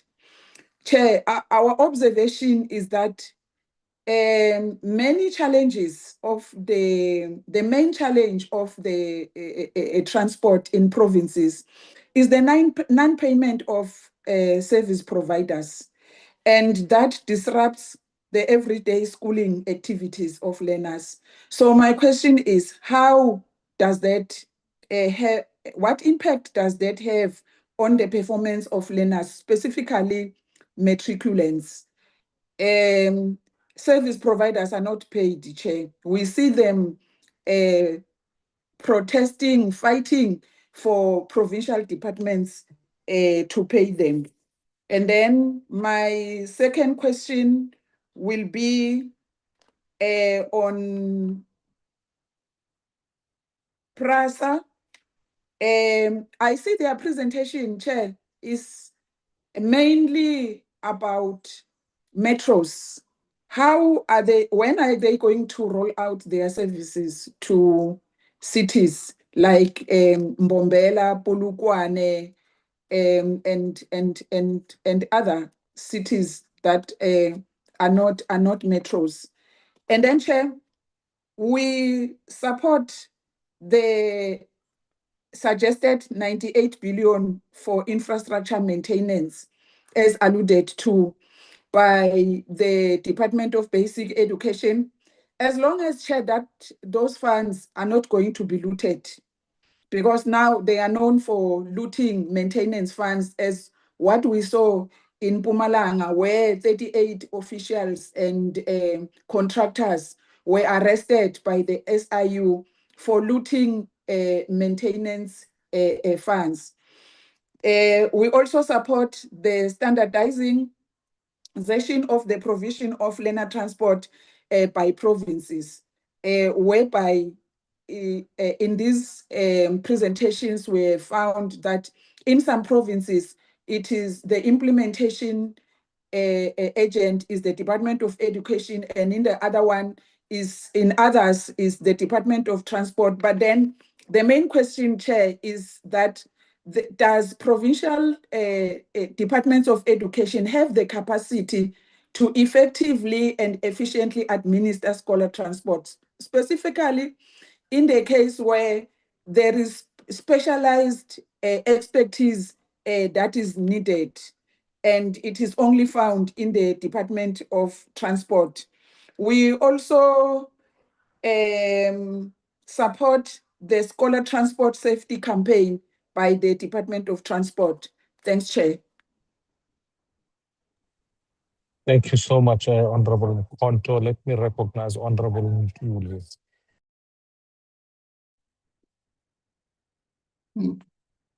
I thank you, Chair, and my greetings to you, Chair, and Honorable Minister and GM, honorable members, and those who presented to us.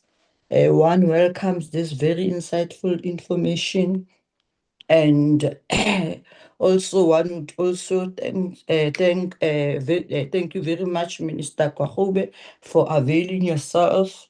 Besides being your very busy schedule, it's much appreciated. I have just one remark for the basic education and four questions for Department of Transport. I'll stick to the time, Chair, don't mind so much.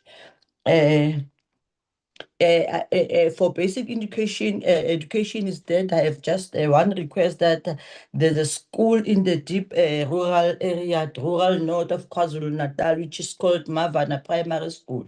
That school is like a graceland. There's no fencing, there are no toilets. Everything is upside down. They've been writing so many letters to the Department of Education in the province, but nothing has happened. Even the enrollment is being affected. Parents are removing their children. And when parents are removing children from the nearby schools, it's causing problems, which we are talking about now, because the resources are limited. Then when you're taking your children to the more far schools, you need a scholar transport. And then it is better if we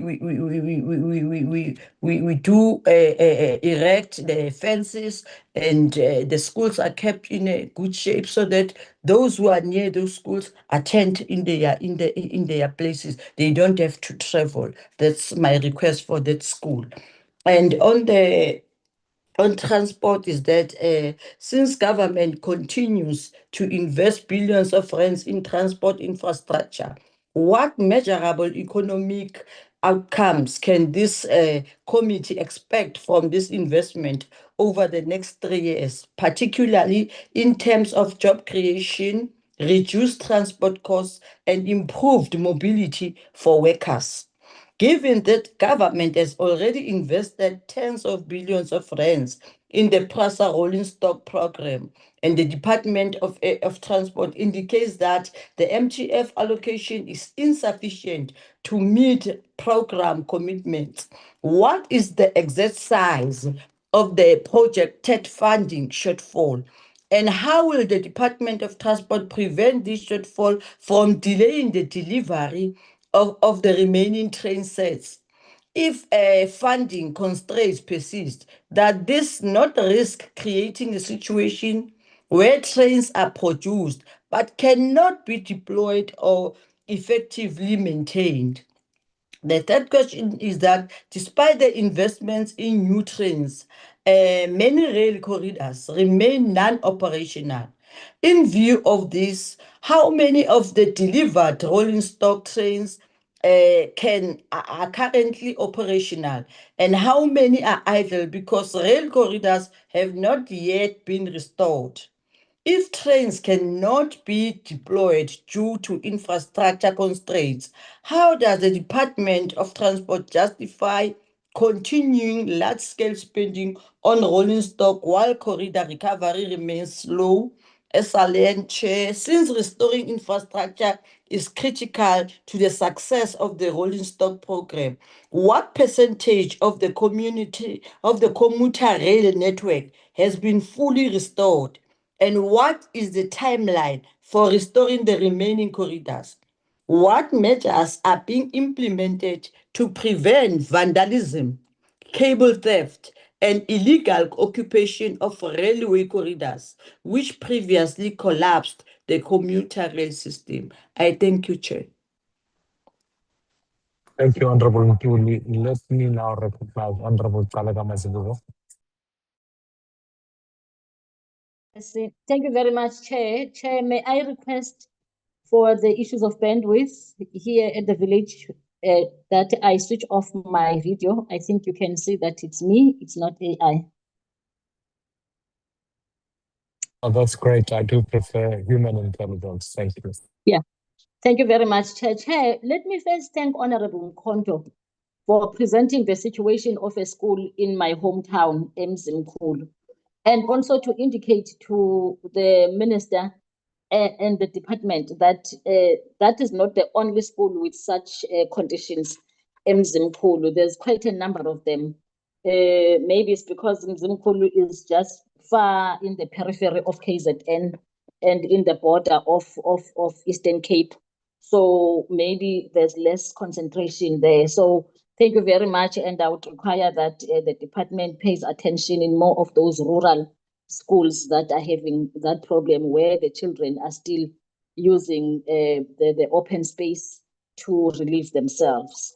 Chair, and my question on the Department of Education is that considering that the funding the learner transport program through the provincial equitable share results Chair, in the program competing with other provincial education priorities like teacher compensation as well as school infrastructure. Does the department then suggest that learner transport program should receive dedicated conditional grant funding instead of relying on the equitable share? If not, why? If so, what then practical policy, legislative and administrative steps has the department taken thus far on how and why the learner transport program should be funded through a conditional grant rather than through the provincial equitable share? And my other question, Chair, is that the learner transport program is essential, as much like my colleagues have indicated, for ensuring access to education for learners in rural as well as township areas.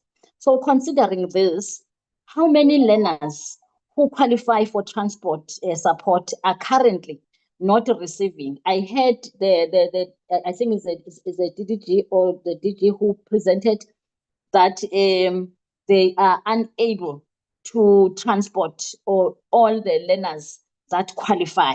So how many then are not receiving it due to the constraints, especially funding constraints that you have alluded to? And which provinces are experiencing the most severe learner transport shortages? And what interventions are being implemented? When I say interventions, I mean quick interventions, because there are a lot of problems there that my colleagues have already alluded to. Chair, we went to Ndema, a school in Tomo. I think the presentation was made and my colleagues have already. So on the SAFE program, that is about eradicating pit latrines.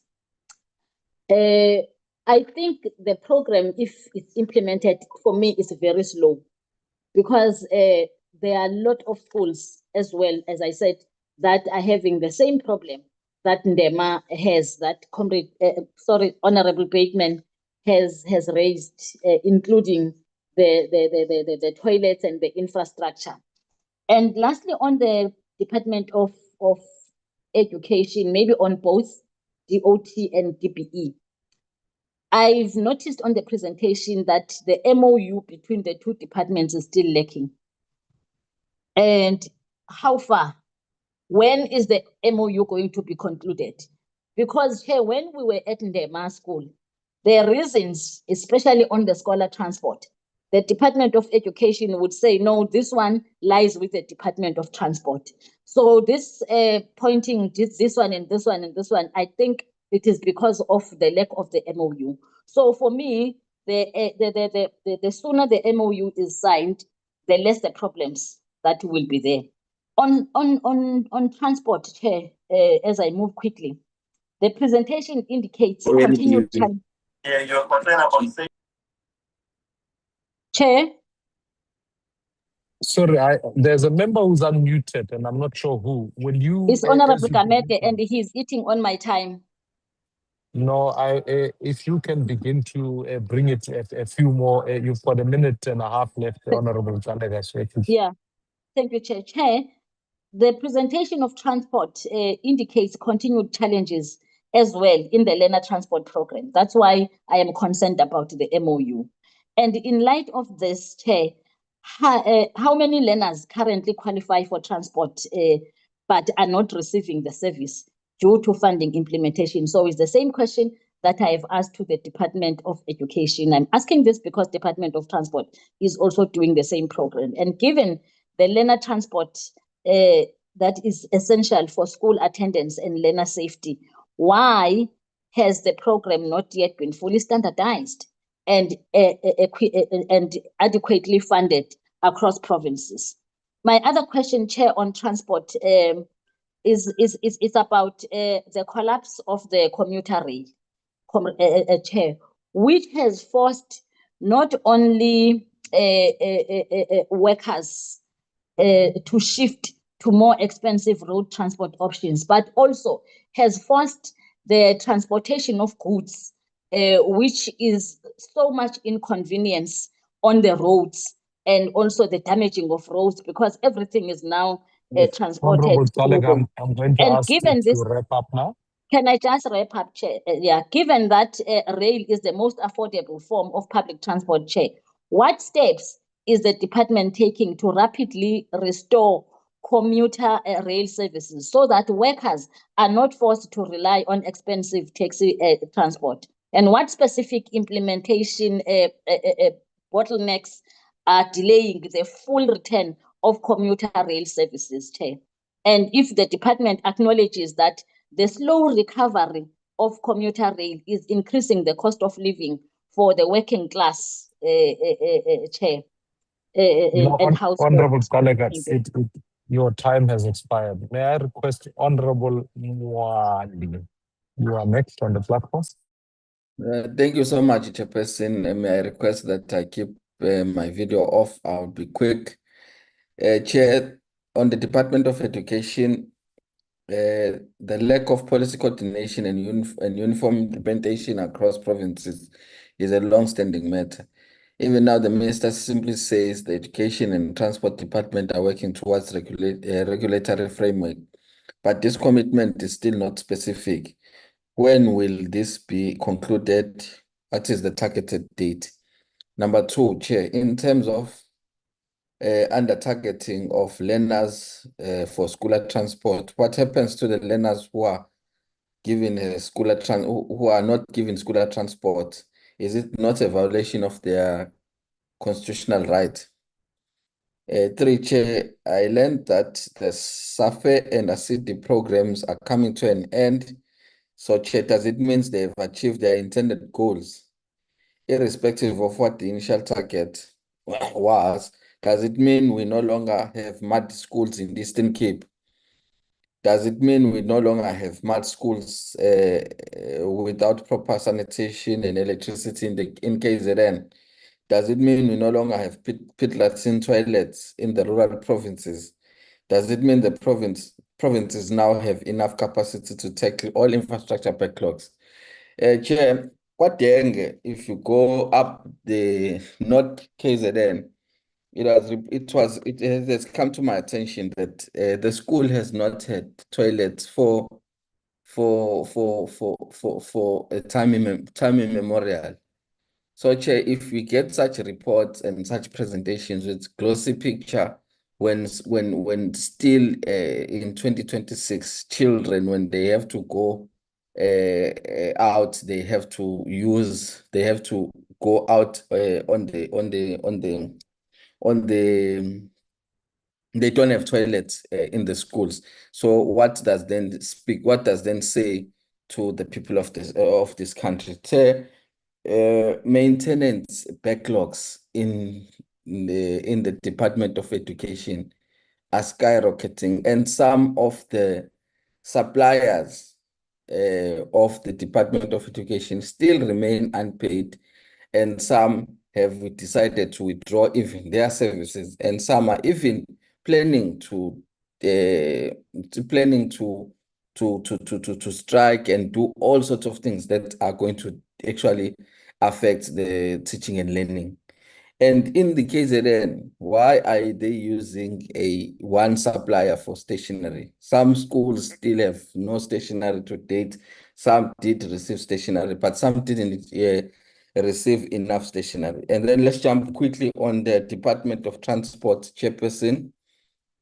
On the Department of Transport, in your efforts to revamp the old and dysfunctional lines, how did you ensure the safety of the critical infrastructure, especially signaling infrastructure? That's question number one. Number two, considering the geopolitical environment and inherent possibility of rising costs, are you envisaging price hikes for the users? I think also Honorable Galega Mazbu was stressing that point of the working class using an estimated percentage of about 40% on transport. So how are you planning to mitigate that? And also the recent report on the media, the involvement of mafia in contracts in the central line of Cape Town. Any comments on the matter and mitigation efforts? What is the working relationship with law enforcement agencies? Any updates on concluded cases or cases on key infrastructure, especially signaling? Any collusion between some security companies and criminals who vandalized infrastructure? If yes, have you considered the review of contracts? Those are the questions to the Department of Transport. And also, Chair, in the provinces, particularly in KZN, contractors still remain majority unpaid on contracts that are running, but the department is still going out and advertising new contracts. So you will end up with the province that is digged all the roads of the province, or there's something that is happening there, but still the department is failing to pay the current holders of certain contracts within the department.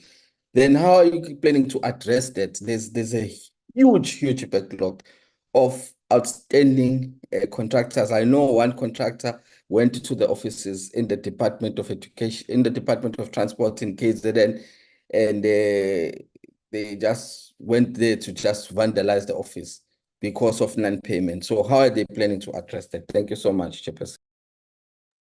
Thank you, Honorable Member. Lastly, Honorable Siabze.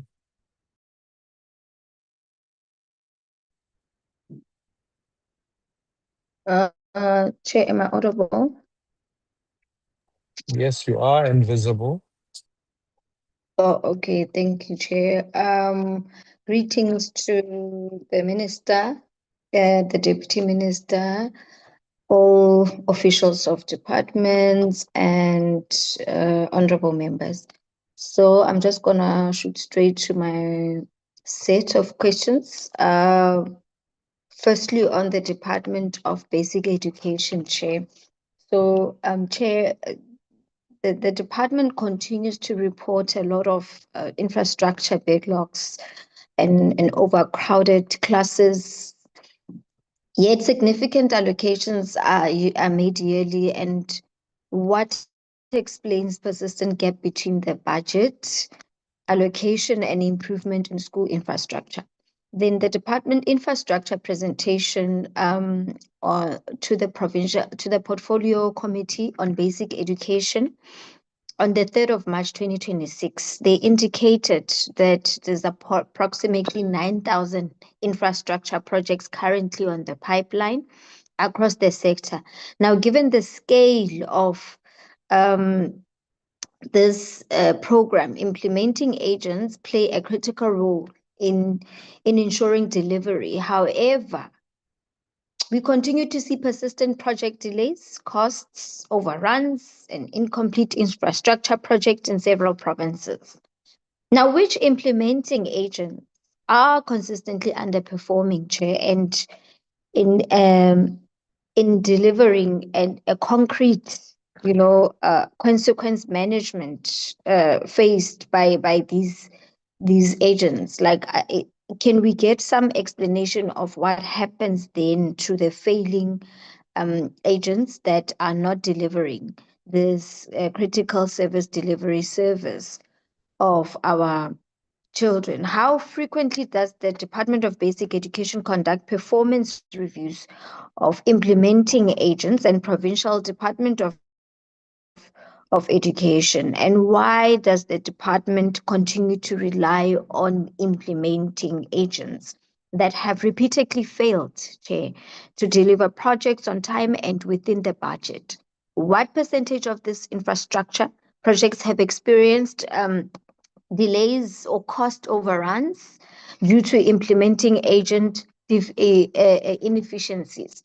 Now, the Department of Education has it considered maybe an in-house infrastructure capacity instead of relying heavily on external implementing agents? How does the department intend to manage delivery risk associated with such a large pipeline of projects, and particularly implementing agents?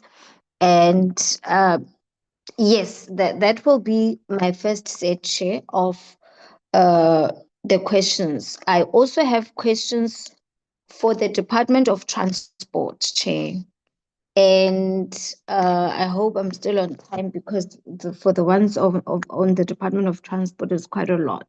So, Chair, the government expenditure tends to show continued increase in spending on transport program, taking into consideration what measures are being implemented to ensure that increased spending under Vote 40 translates into improved transport services rather than persistent delay in infrastructure backlogs?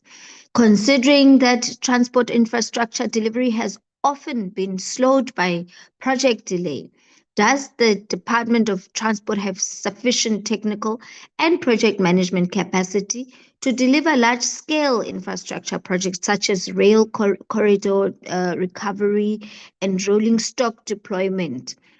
What steps are being taken to strengthen project planning and execution within transport entities?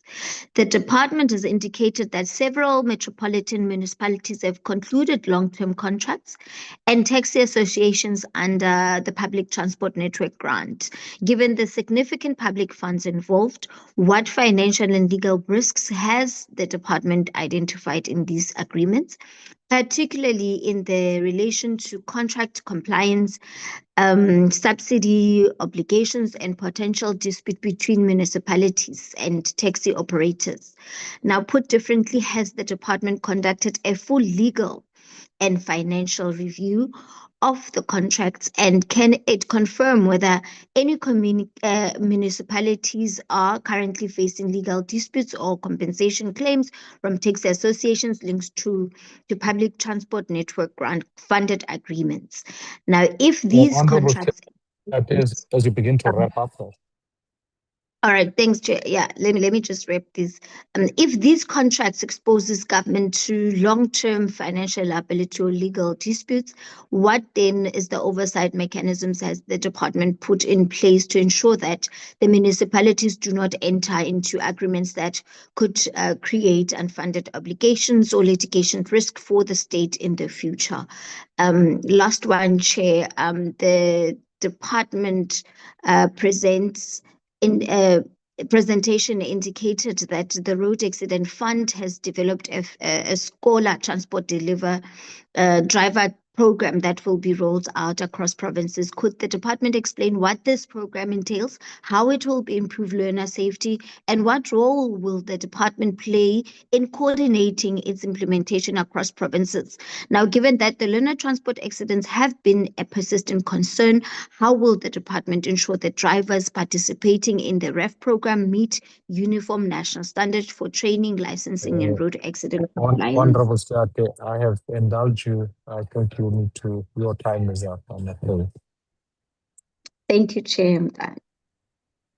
Okay. Just to my only two questions, really.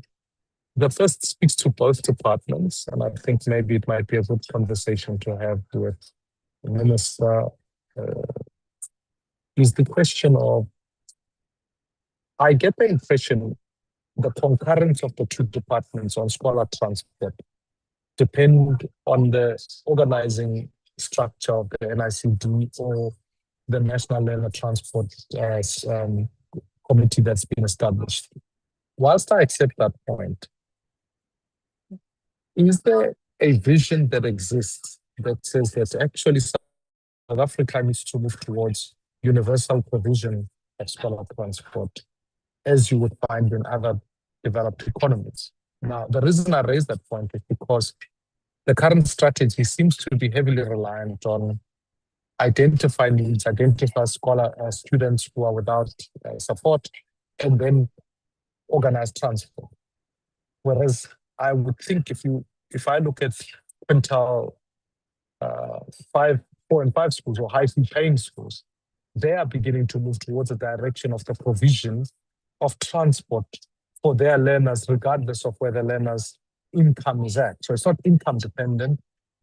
It puts forward the idea that transport is part of the fee structure and therefore that's how you go. The reason I put forward that question really pertains to the fact that as our roads are becoming congested and decongested, you almost can study traffic patterns, whether the schools are on or not on. And I wonder whether for congested metros, whether we're thinking around the provision of buses uniquely for the purpose of scholar transport that are identifiable, that keeps our learners safe. Is there a vision upon which that can work? To the Department of Basic Education, I want to ask you the question about federalization of funds. Now, it is tricky because you are merely a transferring agent in the main. When you've got MECs who eventually say, okay, we absorb the funding, but we are not going to allocate it accordingly, or whatever the case might be, what recourse mechanisms should come on board? And also, let me give an example.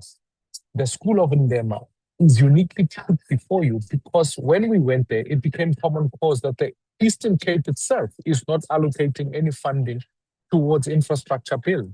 So their only dependent is what national government provides, whereas in other provinces, MECs using their discretion are able to allocate more available funding for infrastructure needs, etc. So how do you, is there, and this I would ask to the Department of Health, to any other department, whether are we now at a point where we need to rethink the federalization of funds, given two things. One, the heavy dependence on MECs. Two, the movement of learners. Three, that you end up having to do, when I looked at the classroom sizes, Gauteng, of course, has the highest proportion and the Eastern Cape less. And so you end up with this, yet, when you do an in-year adjustment, you base it on what Stats SA does, but it doesn't account for when learners move from province to province, what happens mid-year, and ultimately, by the time it's mid-year, the budget hasn't caught up with the function. So I want to understand whether, are we still committed to the federalization of funds in that sense? because I can assure you, if we're having this discussion with the Department of Health, their primary concern would equally be when a patient moves from one place to another, who's invoiced for that, and how does then the province fund for that? And so I'm interested to hear whether they're thinking about reform as to, broadly speaking, around funding and how we allocate that, because I think the model as we have it is not sustainable and certainly will be at the mercy of whatever the MEC, particularly whether of education, etc., feels at that point. And then lastly, of course, to the Department of Transport.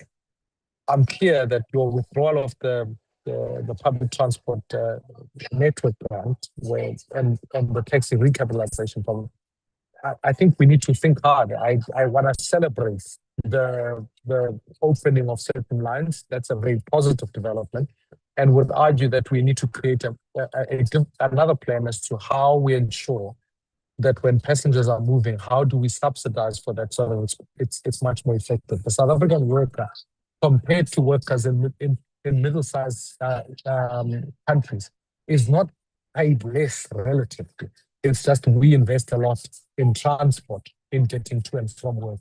So I don't know whether the metros and whether additional support is to be put in place to ensure that there's that. If you're recapitalizing the stock, what happened to, especially rolling stock, the CRASA, what happened to the previous stock, and where are we at in holding people accountable, where the same allocation was made, and yet those stocks have not come through. I'll leave those questions there. To both departments, I'm now conscious of time. It is now 25 past, it's just close to about 11:30. This meeting is scheduled to finish at 12. So I will split it 15-15 for answers and then request that any supplementary responses be put in writing, because they will be helpful when we begin to draft the report going forward. Let me allow them, the Department of Education, to go first, and then the Department of Transport and responses. You can cluster the responses and what you don't get to, if we can have those responses in writing, and what we prefer as a committee is to try and accommodate those within 7 days, if that's possible. You can let me allow Education to go first. Thank you, Chairperson, and massive thank you to the members for their engagement. And a number of questions were mostly thematic. So, Chair, I will try and respond them in a cluster form. KwaZulu-Natal comes up quite a bit, and I think perhaps I just need to take a minute to explain what the situation is in KwaZulu-Natal. KwaZulu-Natal is in a situation where they are under Section 18 of the PFMA, where they are effectively being managed by the provincial treasury.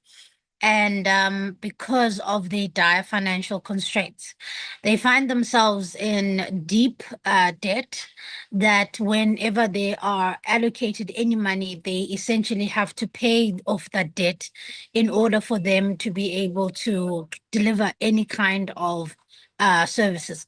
The Deputy Minister and myself went down to KwaZulu-Natal to say, how can we lend a hand? What kind of capacity or extra capacity is needed that we can provide? The DG and his counterpart at the technical level, working with the HOD to see how best we can essentially try and get the province to turn its finances around.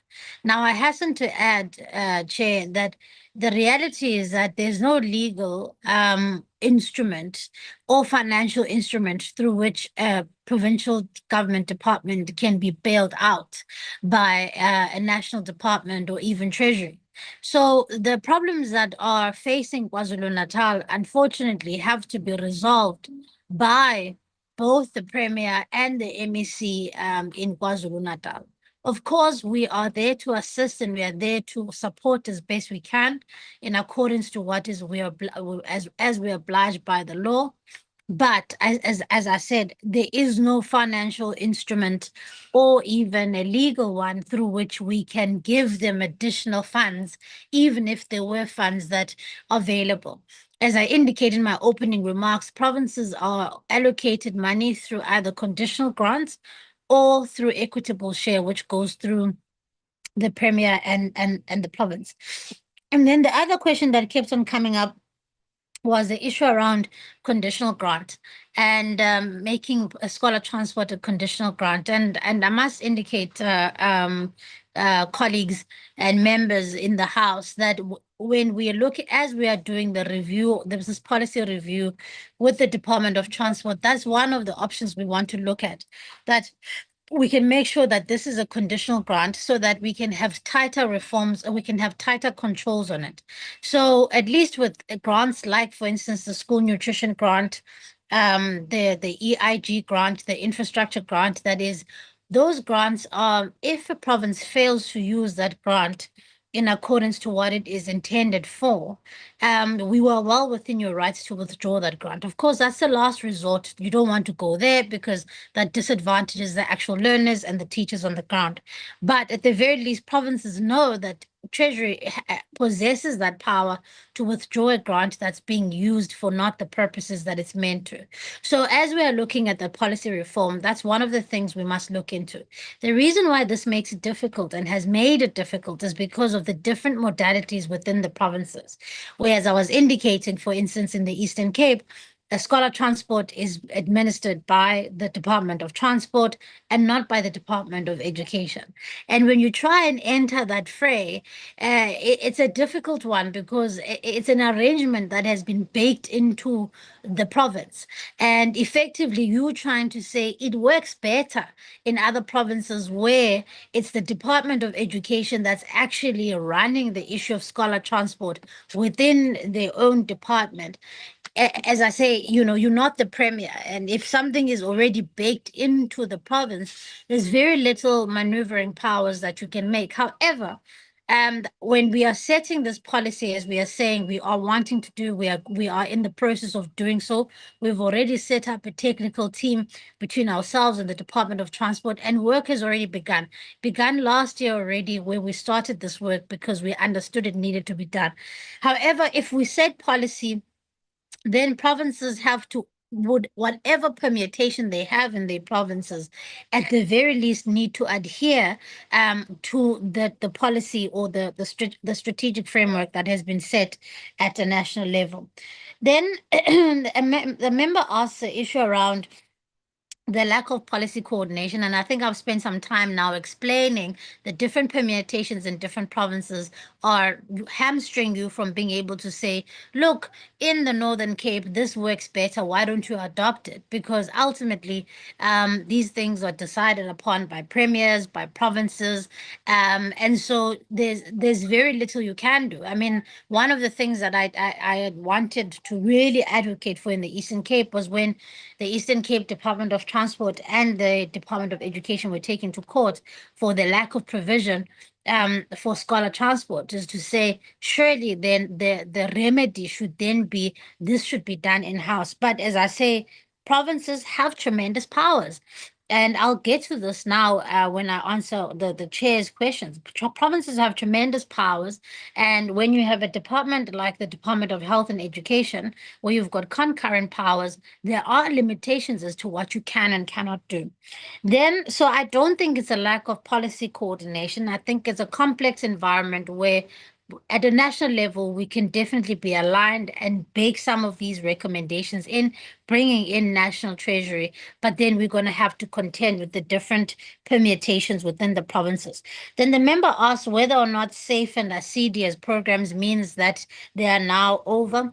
Well, I just want to explain it in this way. So SAFE and ASIDI were specialized interventions that were there to accelerate the eradication of improper schools such as mud schools, schools with asbestos, but they were never meant to replace what we call the EIG, so the infrastructure grant that provinces get.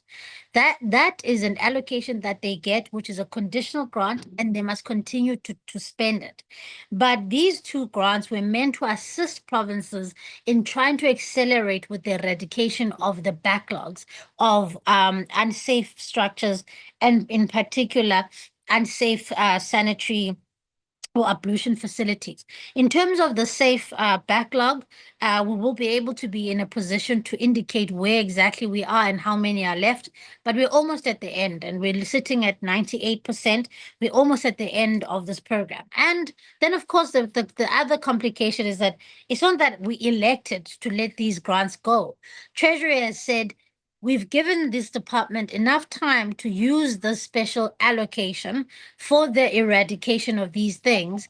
Now it's time for the provinces to actually use the EIG grant, so the infrastructure grants to actually do the infrastructure work. So now what that means is that the DBE has to make sure that we exercise our oversight powers a lot more than we did before, because now we're no longer going to be doing implementation, but we're going to be monitoring and evaluating whether or not provinces are in fact spending against the budget. Then there was a question around why the use of implementing agents, why money is being spent. I think one, we must understand that as we sit here as a committee, as I indicated in my opening remarks, we are sitting at 140 billion rand infrastructure backlog.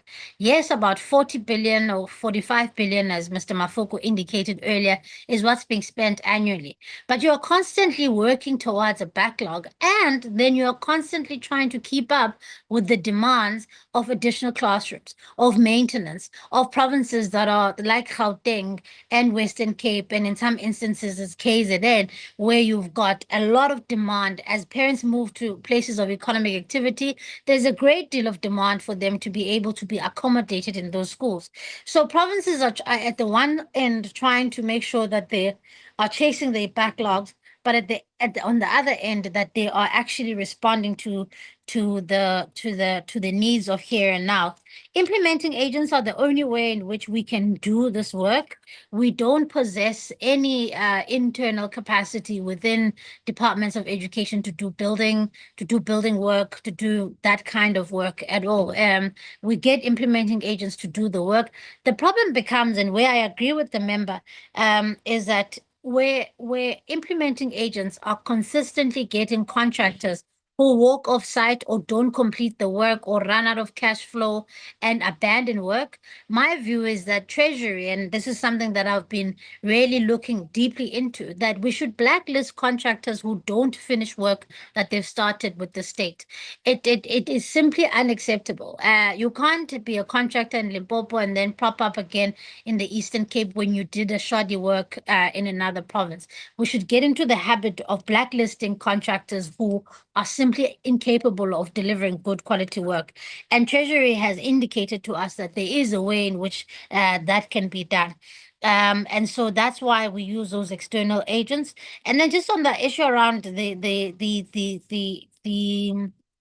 the infrastructure backlog. So to the member, no, we're not indicating that there are no more pit toilets or that there are no more infrastructure projects that need to be done. There are. However, we are saying that the way in which the budgeting has been done is that it's been now allocated to provinces, and our role as DBE is now a lot more of an oversight role and an overview and a supporting role. Then lastly, I think the questions that are asked by the chair around the universal provision of buses. Of course, I think if we were looking at a different fiscal envelope than we currently are, that would be something that would be really useful, where you can produce buses that all look the same.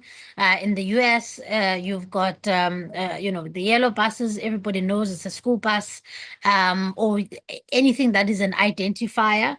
So the universal provision of buses would be great, except obviously we just simply don't have the money to provide for that. However, I think with the policy review that we are undertaking now, one of the things I think we need to really, when we look at the modalities, when we build this into the modalities, is how, one, the scholar transport vehicles that are contracted by the state, how do we make sure that they are identifiable as scholar transport vehicles, that even members of the public can see that that transport vehicle is transporting or ferrying kids? And how do we make sure that we say, is my driving reckless, a sticker or something, a central reporting line to law enforcement so that we can deter drivers who drive recklessly with the lives of our children and who play with the lives of their children because of error on the road. And then when it comes to private providers, and which is the riskier bit where we have to really put our heads together, is to how do we say to parents who ask an uncle in the community to say to that uncle, you must register your vehicle so that we know you are ferrying kids, so that we can give you this, but then there has to be an incentive built into that. And so those are the things and the modalities we need to look at and see how we work around it. And then you ask, I think, broadly a philosophical question, but an important one in this conversation, and I'll end my response with it, and Mr. Mafoko can, if there's anything I've left out, can do one or two responses. But you asked the question about the way in which the Constitution is structured. Firstly, I think, are you committed? Well, I mean, certainly not. I certainly, there are great frustrations with how there are limited ways in which you can hold underperformance in provinces. And I make an example around KZN. The member rightly says 39% of learners who are deserving of scholar transport in KwaZulu-Natal are getting scholar transport. But the truth of the matter is that your powers then are limited. But one of the things that we've been looking at is how do we support provinces in a more, not just simply going to do oversight, but perhaps getting a team of technical people who can assist them with budget and planning and implementation, because that's where the problem is.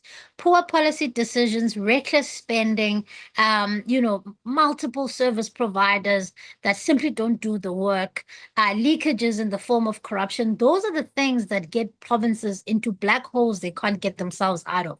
And of course, I've got great sympathy for our provincial colleagues, because over the last 10 years, poor policy decisions have been made. There's been underinvestment in basic education, and there has been shifting of money from basic ed to higher ed systematically over the last decade. So we are dealing with a decade of austerity measures, but we're also dealing with a constitutional environment that doesn't allow you to actually hold people accountable who aren't performing. And so I do think you're right. I think from a country point of view, Mr. Maimane, I do think that we have to maybe relook at how these concurrent functions work, because as you recall, I mean, these were functions that were designed in this way as one of our constitutional negotiations and our constitutional I can't now remember the word, but basically compromises. And so the truth is, 31 years later, does it work? Does it serve the 13.7 million learners that we need to serve, 500,000 teachers, 25,000 schools? That's something I think as this House and members of this committee and even members of Parliament, we need to start having that discussion more earnestly. Mr. Mafoko, I don't know if, I know Mr. Maimane wants to close the meeting in 15 minutes. Is there anything technical I forgot? Minister, Yes, let dear. me come in just 1 second before Mr. Mafuku. Yes, ma'am. Yes. Thank you, Chair, and thank you, Minister. I just want to respond on the questions raised by Honorable Mkonto, Honorable Mazibuko, and Honorable Ntuli on the state of schools in KwaZulu-Natal and Mpumalanga and wherever, specific questions about the state of those schools. I'm saying honorable members of parliament have a right to write to the Minister of the Department of Basic Education about any state of schools. When they visit schools, whatever you find in that school which you visited, then you write to the minister. Minister, I found this. Minister will send her officials to see those schools and how best can we cannot wait for this meeting that comes once in 6 months or once per year to raise these issues. We cannot be everywhere, but where members have seen these things, let them write to the department. I just want to respond on that, but also on the universal scholar transport. Honorable Member Maimane is very correct, Chairperson. You are very correct. It's something that, as Minister says, we must start now. We cannot wait for tomorrow to look into that as to how best. It was done in Mpumalanga some years back. all the scholar transport in Mpumalanga are the same. It's Mpumalanga scholar transport, the color is green and white. But of course, by the expansion of schools, there are new scholar transport that are no longer the same as those ones which were bought those years. But it's the way to go so that we are able to help our children. Thank you very much. Thank you so much, DM, for that. I appreciate it. Mr. Mafugo, I think we may have covered most of it, but as the DM says, please do write to us, and we will follow up on those. The team is here. Mr. Mafugo, is there anything critical that we may have missed between the DM and myself? No, Minister, I think Minister and DM have covered all the questions. As indicated, if there is anything outstanding, we'll write back. Thank you, dear Minister. Thank you very much, Chairperson. I try to leave 15 minutes for transport. No, I appreciate that. I want to, and this is perhaps, I'm not here to debate the matter, we can talk about it holistically. Whilst I appreciate the fiscal constraints that we face, I just happen to think that the siloing and the interrelated functions between transport and the DBE, as far as universal provision of transport is concerned for learners, has its own immediate savings that could be realized if we began an integrated plan that said, how do we roll out a far more coherent universal plan around the provision of transport? Because like I allude, even your quintile 5 schools, your fee-paying schools, have thought about this question rather than from a let's provide for the learner in need, but let's just make it a right that every learner enjoys. Because once you do that, you do congest areas. So I just think that we do need to, I do think budget reform is a fundamental function of how we are going to integrate the functions of government, because the multiple departments equally themselves have their own wastages that can be in some ways avoided by not having functions shared across multiple departments. So I park it there because I do think it requires a more holistic conversations, because I can assure you, I suppose it's the same frustration you say on public infrastructure and other areas. I can assure you, when parents are watching their kids on the roads not being safe, the cost behind that is something that's unaffordable for citizens. Yeah, no, absolutely, Chair. I think between 4 departments, I mean, 2 provincial departments, 2 national departments, I think that, this reform we're looking at can be something, as the DM says, it's something we need to move forward towards.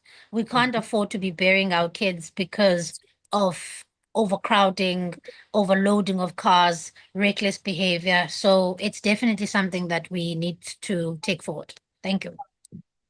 Thank you, Minister, and thank you, Deputy Minister, and thank you to the DG. Let me then recognize the Department of Transport as you proceed and respond in this regard. Thank you. Thank you very much, Honorable Chairperson. I hope I'm now clearer.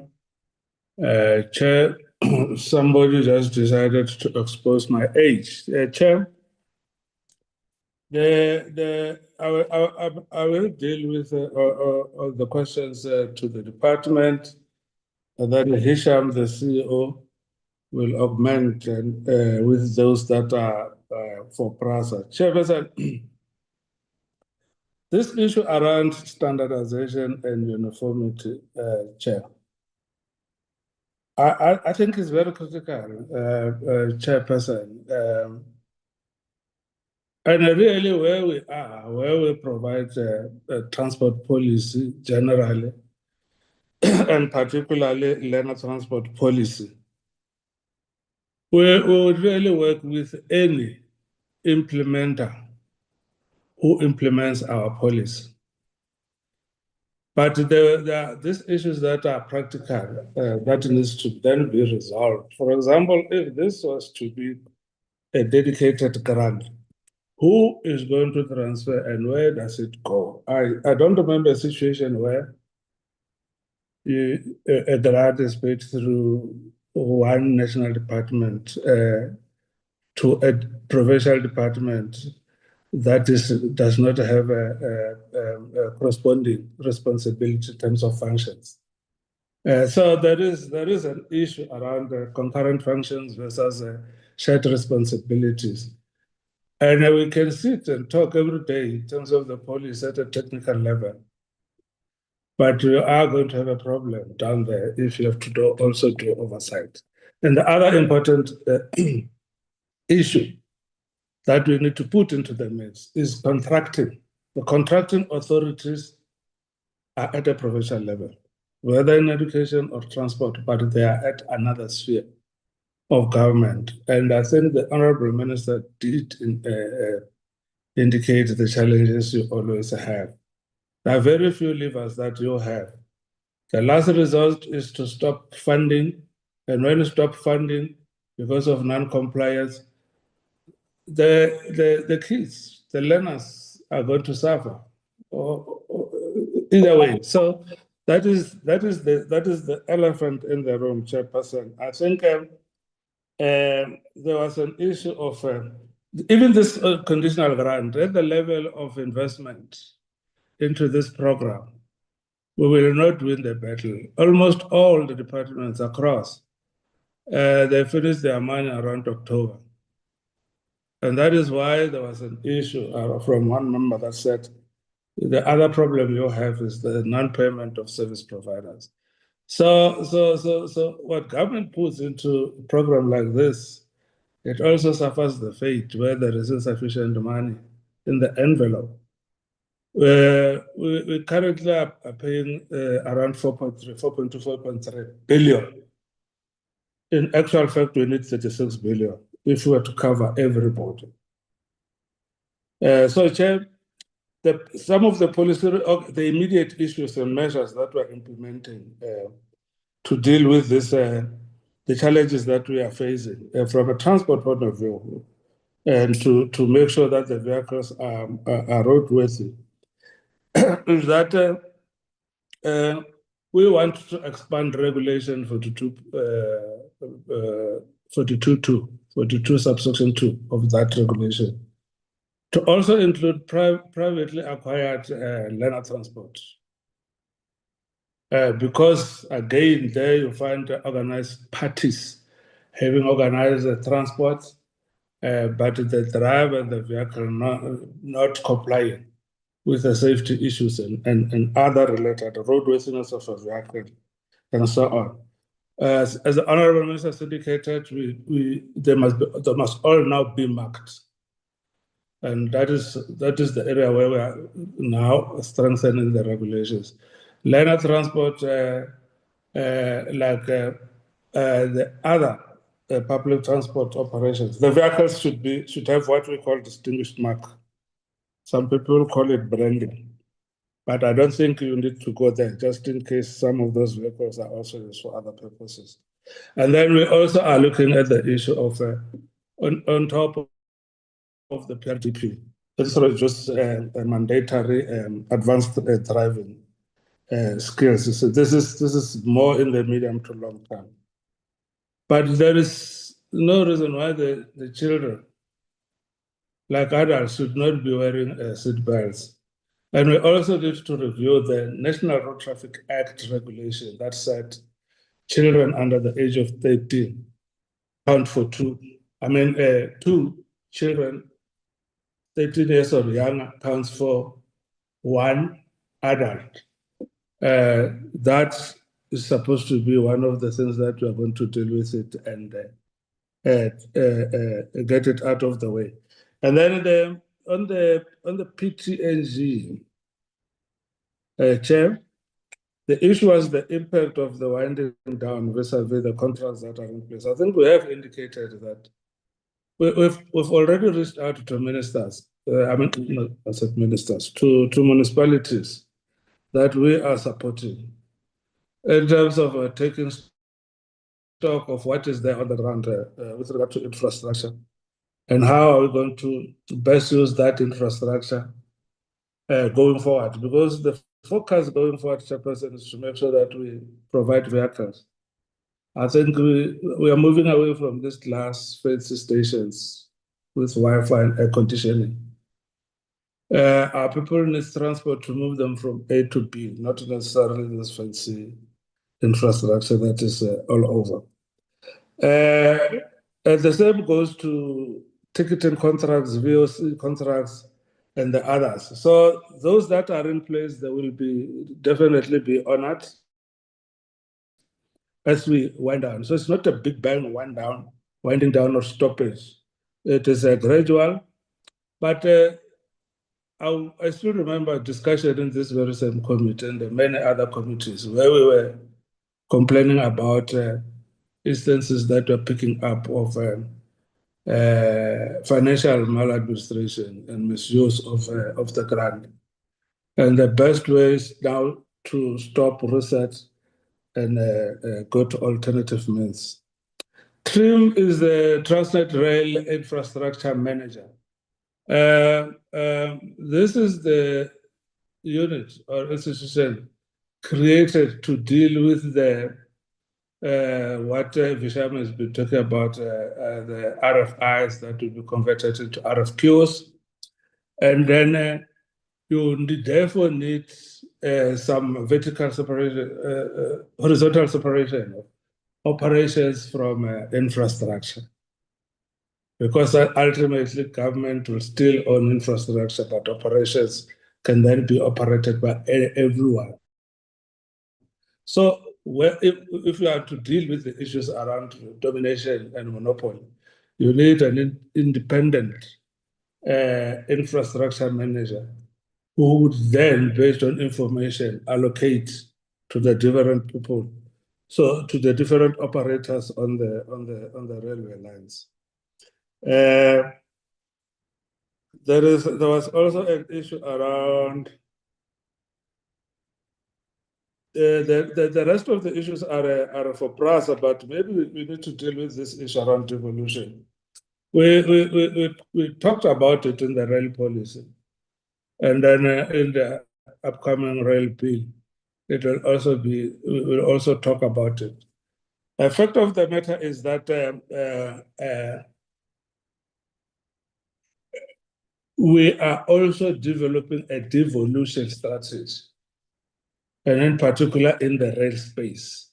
Now, the biggest issue is dealing with a due diligence, assessing capacity, but also knowing what is it that can be taken to municipalities. How is the cost? For now, Visham is reporting, Hisham is reporting shortfall. Are we going to devolve those lock, stock, and barrel with the shortfall? I think it would be unfair. So the sooner and we sort out the funding challenges within PRASA, the better, because then we can be able to go forward in terms of this the program of devolution. We have invested quite a lot of money in the transport over the years. How are you making sure that you contribute to the economy? Transport is contributing between 8 and 9% and has been consistent over the years into the economic growth. We would really want to improve and increase this, but I believe that we are contributing in terms of moving the needle in these instances. And we're also on par with the expected outcomes of the National Development Plan. By 2028, we should reach 400 billion in terms of contribution. We are at 383 at the moment. I think you can take the rest. If there are those that would have left Chairperson, we will be guided and we can provide the answers in writing. Sure. Thank you. Hisham? Okay. PRASA? Thank you so much. What I will request is that members, as we're doing this, you can write to the Secretariat if there are questions that are unresponded to, and then we will furnish them through to you. But let me allow PRASA to respond. Thank you, Chair. Thank you very much. Thank you, DG. Just to cluster some of the questions, Honourable Chair, I've made a note of the request around having a more broader discussion around the operations operating model.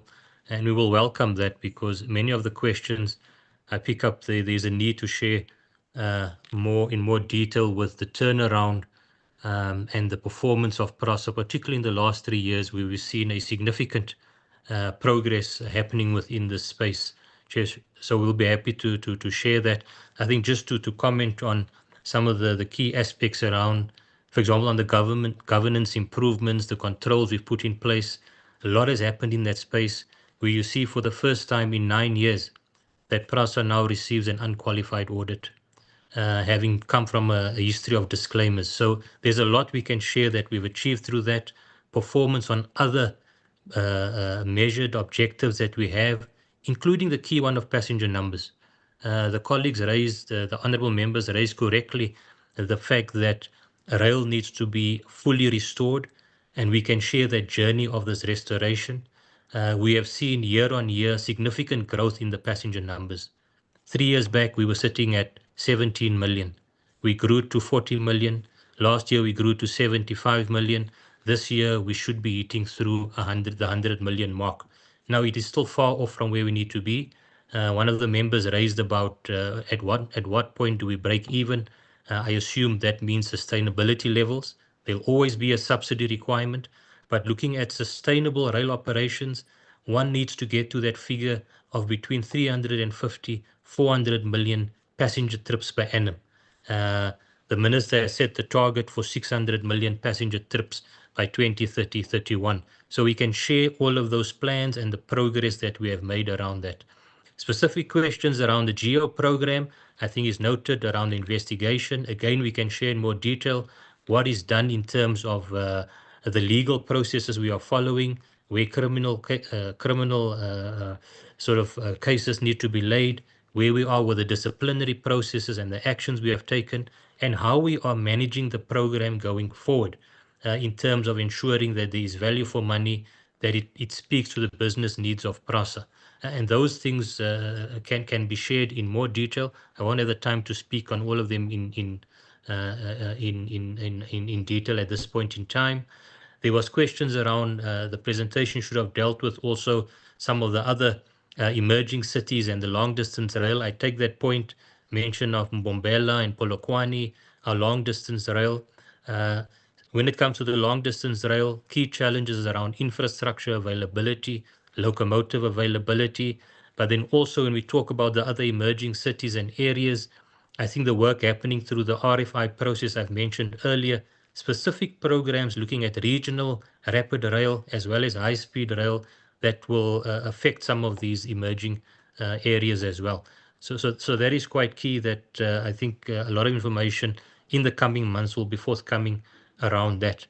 Chair, when we look at the aspect also, there's a question, I know while I touch on locomotives, speaking about the Afro locomotives, as things stand, the Afro locomotives are not with PRASA. Honourable members will recall at some point the contract was deemed unlawful. That process has moved. It's sitting in a liquidation process with the liquidators. PRASA is engaging with the liquidator to see how do we get access to the locomotives. But before doing so, ensure that the locomotives are ready to operate on our corridors that it could operate on. So that's a process that's unfolding, and at some point we can share on where we are in terms of those discussions that we are having. I just want to indicate that... So I'm listening to this question quite carefully, and I don't typically do this. I want to understand from your perspective. You say there's a set of, all the locomotives that were procured before are with the liquidator, and you're trying to gain access to those. What I'm trying to understand, there was a strategic decision naturally by somebody to end up at that space, to end up in that financial space. My question was specifically, what are the other accountability measures to hold the people who are responsible to account? Yes, Chair. It's public money that went somewhere. Now it's in liquidation, and now we are refinancing for it. Yes. So Chair, no, there are two things. Maybe that's why I need more time to discuss on this one. When we talk about the recovery of monies on the liquidation process, it's exactly through those discussions that where you find the main creditors being PRASA, as well as some of the other key creditors being SARS, for example, is how do you retain the best recovery of the money or value for money? Some of these discussions that we are talking about, we're talking about billions of rand that we need to look at recovery.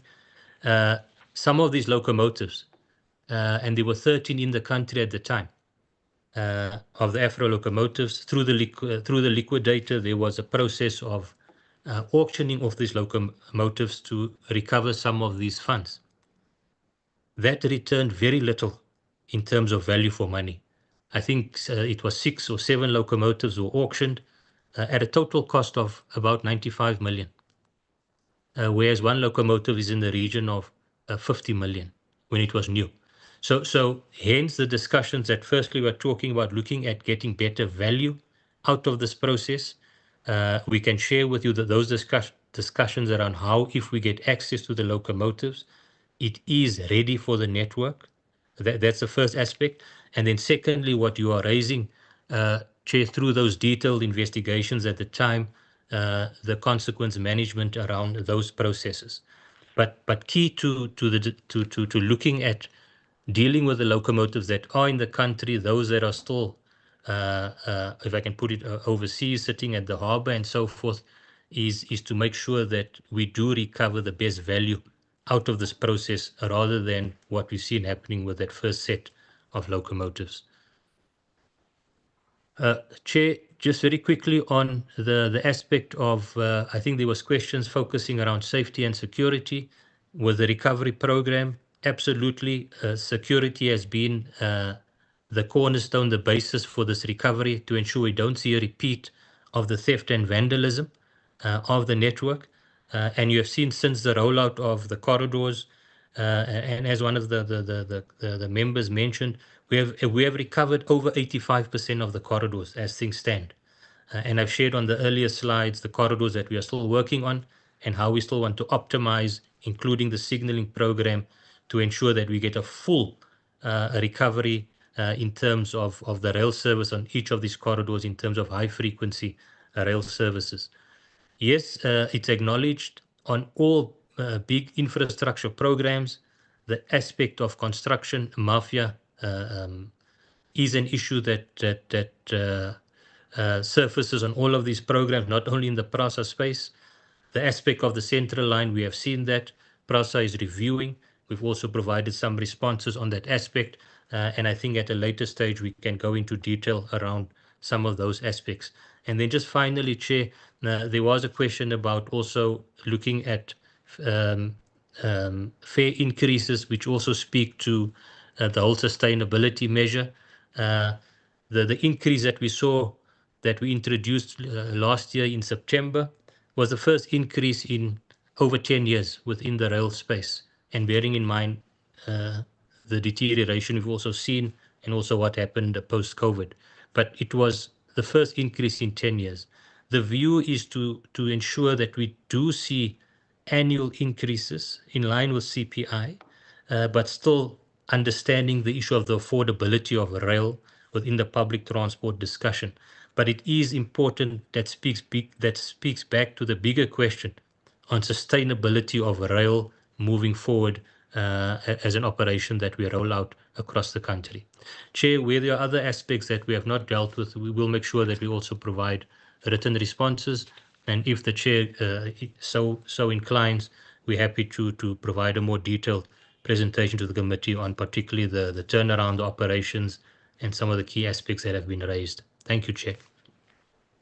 No, let me thank the Department of Transport and certainly Mashile, if I can request that some of the questions be collated and members can send them through, and then we can put forward questions to the Department of Transport, as I allude to the fact that I think this process of liquidation, et cetera, we need to really interrogate it, because I think if we're not careful, the same could befall the next set of the challenge of the procurement of locomotives that are coming through now.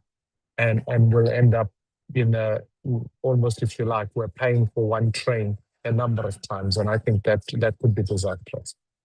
So thank you very much to all the departments. I want to thank the Department of Education for having been with us today. And thank you to the Department of Transport. I think there's so much that we can unpack with the Department of Transport. It's always a matter of time. And so perhaps maybe at a different time, we'll be able to have a longer engagement just to be able to. Today was the intersect between the two, and then furthermore understanding further about some of the other issues that we've raised. I appreciate the engagements, and let me at that point allow the departments to leave. As the committee, we've got a few set of minutes that we can go through, and then we'll be able to close the meeting. Thank you and much appreciated. Thank you, Chair. Thank you, sir.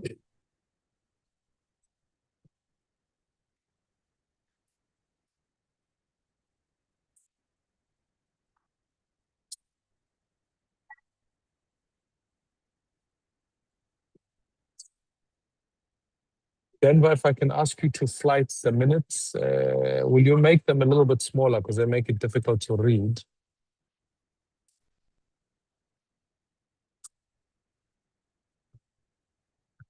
Yes, Honorable Wakeling. Hey, just a quick question. Are we going to get some written responses on very specific questions we've raised, or should we resubmit them again? Because I am concerned there was a large number of things that we raised, which wasn't particularly around PRASA, the Department of Transport. I think education is well covered. Thank you, Chair. Honorable Wakeling, exactly as I just finished my remarks were, put them through to the Secretariat. I will give the Department of Transport 7 days to respond, and they will then furnish us with all those written responses.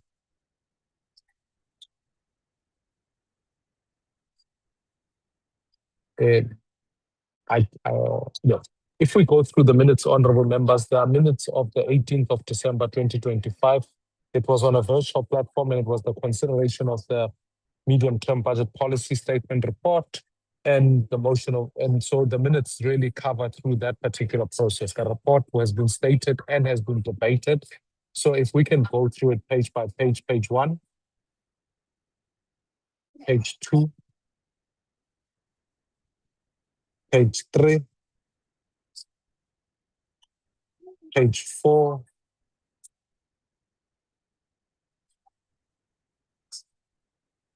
and then I think on page 5, that concludes that. This was just really a procedural meeting, but it is important. Is there a member who would like to move for the adoption of this particular meeting? Honorable Wakeling? Chair, I move. Thank you so much. You move for the adoption of the minutes of the meeting. Honorable Gallagher Mazibuko. I second the adoption of the minutes, Chair. Thank you. Thank you very much, Comrade Mazibuko. Honorable Mazibuko. I apologize. I said the new comrade is Comrade Bateman. Can we proceed to the next set of minutes? Denver, can you make these resized? Thank you very much. These were minutes of the meeting on the 24th of February. And this was a pre-budget briefing by the PDO. If we can go through these, can we go through page 1, page 2, page 3, page 4, page 5, page 6, page 7,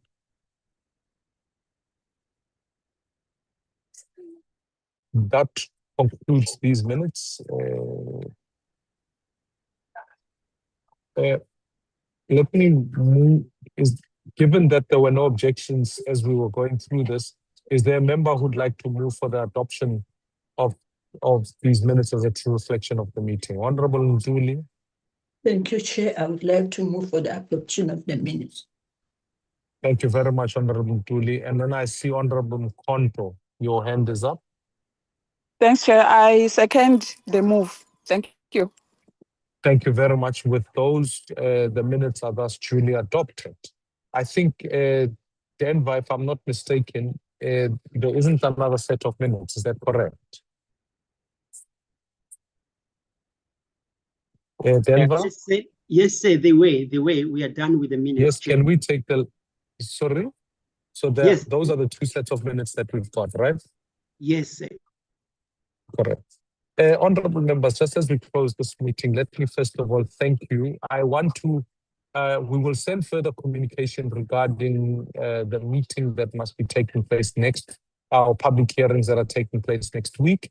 And so members will then be sent all the details as it pertains to that about the public hearings. We're waiting for more service providers to respond in terms of their attendance into the public hearings so that we avoid any wasteful expenditure on the goals, but we will confirm and send details to that.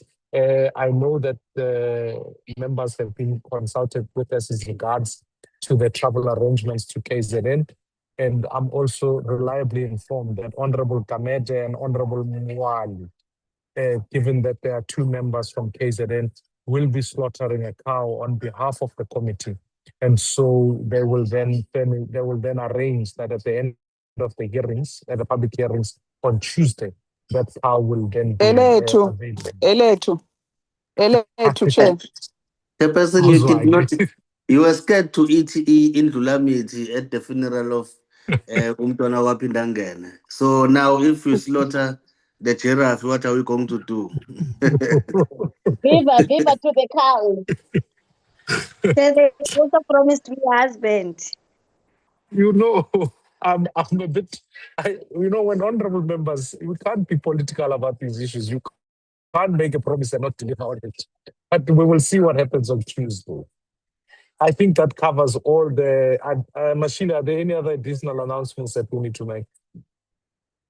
Yes, Chair, thank you so much. We received an apology when the meeting had commenced from Honorable Kwangwa, who is attending the meeting on international relations.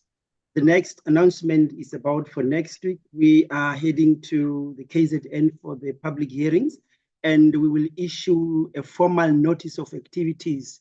The following day, I think we are meeting with the National Treasury to get a report on the Q3 expenditure report. We have the presentation. We will be circulating it during the course of the day, and the notice will follow later. Thank you so much. Thank you, Mr. Mabani. Can I make that meeting with National Treasury is being scheduled virtually, is that correct? Definitely, yes. Yes. There may be a debate scheduled in Parliament for one of the days, either in the afternoon, the debate of national importance, and so members might need to travel. I will liaise with you to see whether the meeting on Wednesday, which was scheduled virtually, can be moved slightly by half an hour instead of 9:30, so that where there are travel arrangements and challenges with that, members can be able to accommodate. Honorable Wakelin, let me recognize you, and then we'll move to close the meeting. Chair, yeah, that brings me to the arrangement. You obviously did speak to the matter that we would have presented our report. It seems like that report has now been pushed out, and it seems like there's additional agenda items for Tuesday next week. And so I was happy with that arrangement. I just want to check on Wednesday. What is the arrangement? Would we come directly back to Cape Town? Because I want to get a sense what time our traveling arrangements are we going back to our respective provinces? Because I need to make preparations for both myself and my colleague on that. And then the second matter I wanted to raise yesterday, which obviously I couldn't do, is the matter on Tuesday mornings meetings. I know in January we started at 10 because of travel arrangement, and we're going to have a continuous problem on Tuesday mornings if we start at 9, even if it's virtual, because we are traveling in any way to Cape Town, and our landing is around about 9:30. If I can just get clarity on that, please. Thank you, Chair. No, I'm conscious of that, Honorable Member. I think what we will try and aim for next week Tuesday is public hearing, so that Tuesday is set aside. So I think the Tuesday following thereafter when I look at the program, if I'm not mistaken, the Tuesday the 24th has a session of the briefing by debt relief, and that potentially is going to be in the Great Republic of Johannesburg. So can I ask, Honorable Member, that let us work with the notice of activity so that we schedule them week on week. I take cognizant of the point that you're making about start times. As a broader rule, I try and have as many meetings as possible physically, but we've had venue congestions. Committees have been affected in general. So when we do, we will try and move them anyways to at least start between 9:30 and 10 rather than start at 9 on a Tuesday. 10 o'clock becomes late because then you only finish the meeting. If it's just conservatively at 3 hours, it finishes at 1 o'clock. So I would much rather that members are able to log on at 9:30, even if some of them may be in transit at that time. Having lived in Gauteng myself, Honorable Member, or as a resident of Johannesburg, a 6 o'clock flight lands at 8 o'clock. So I know this might sound ageist, but let us get going early. And from Dobsonville, you must wake up at 3 o'clock and leave Dobsonville at 4. Correct. So let's just try and we'll try and start at 9:30 rather than at 9. But I can't make it much later than that. It becomes complicated at the end when members have got other commitments.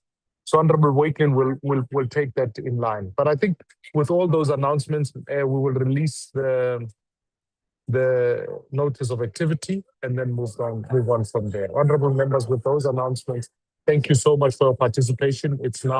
We started at 8:30. It's now nearly 12:20. I'd like to close the meeting for today. Thank you and have a good afternoon. Thanks very much, Chair. Long live the chair.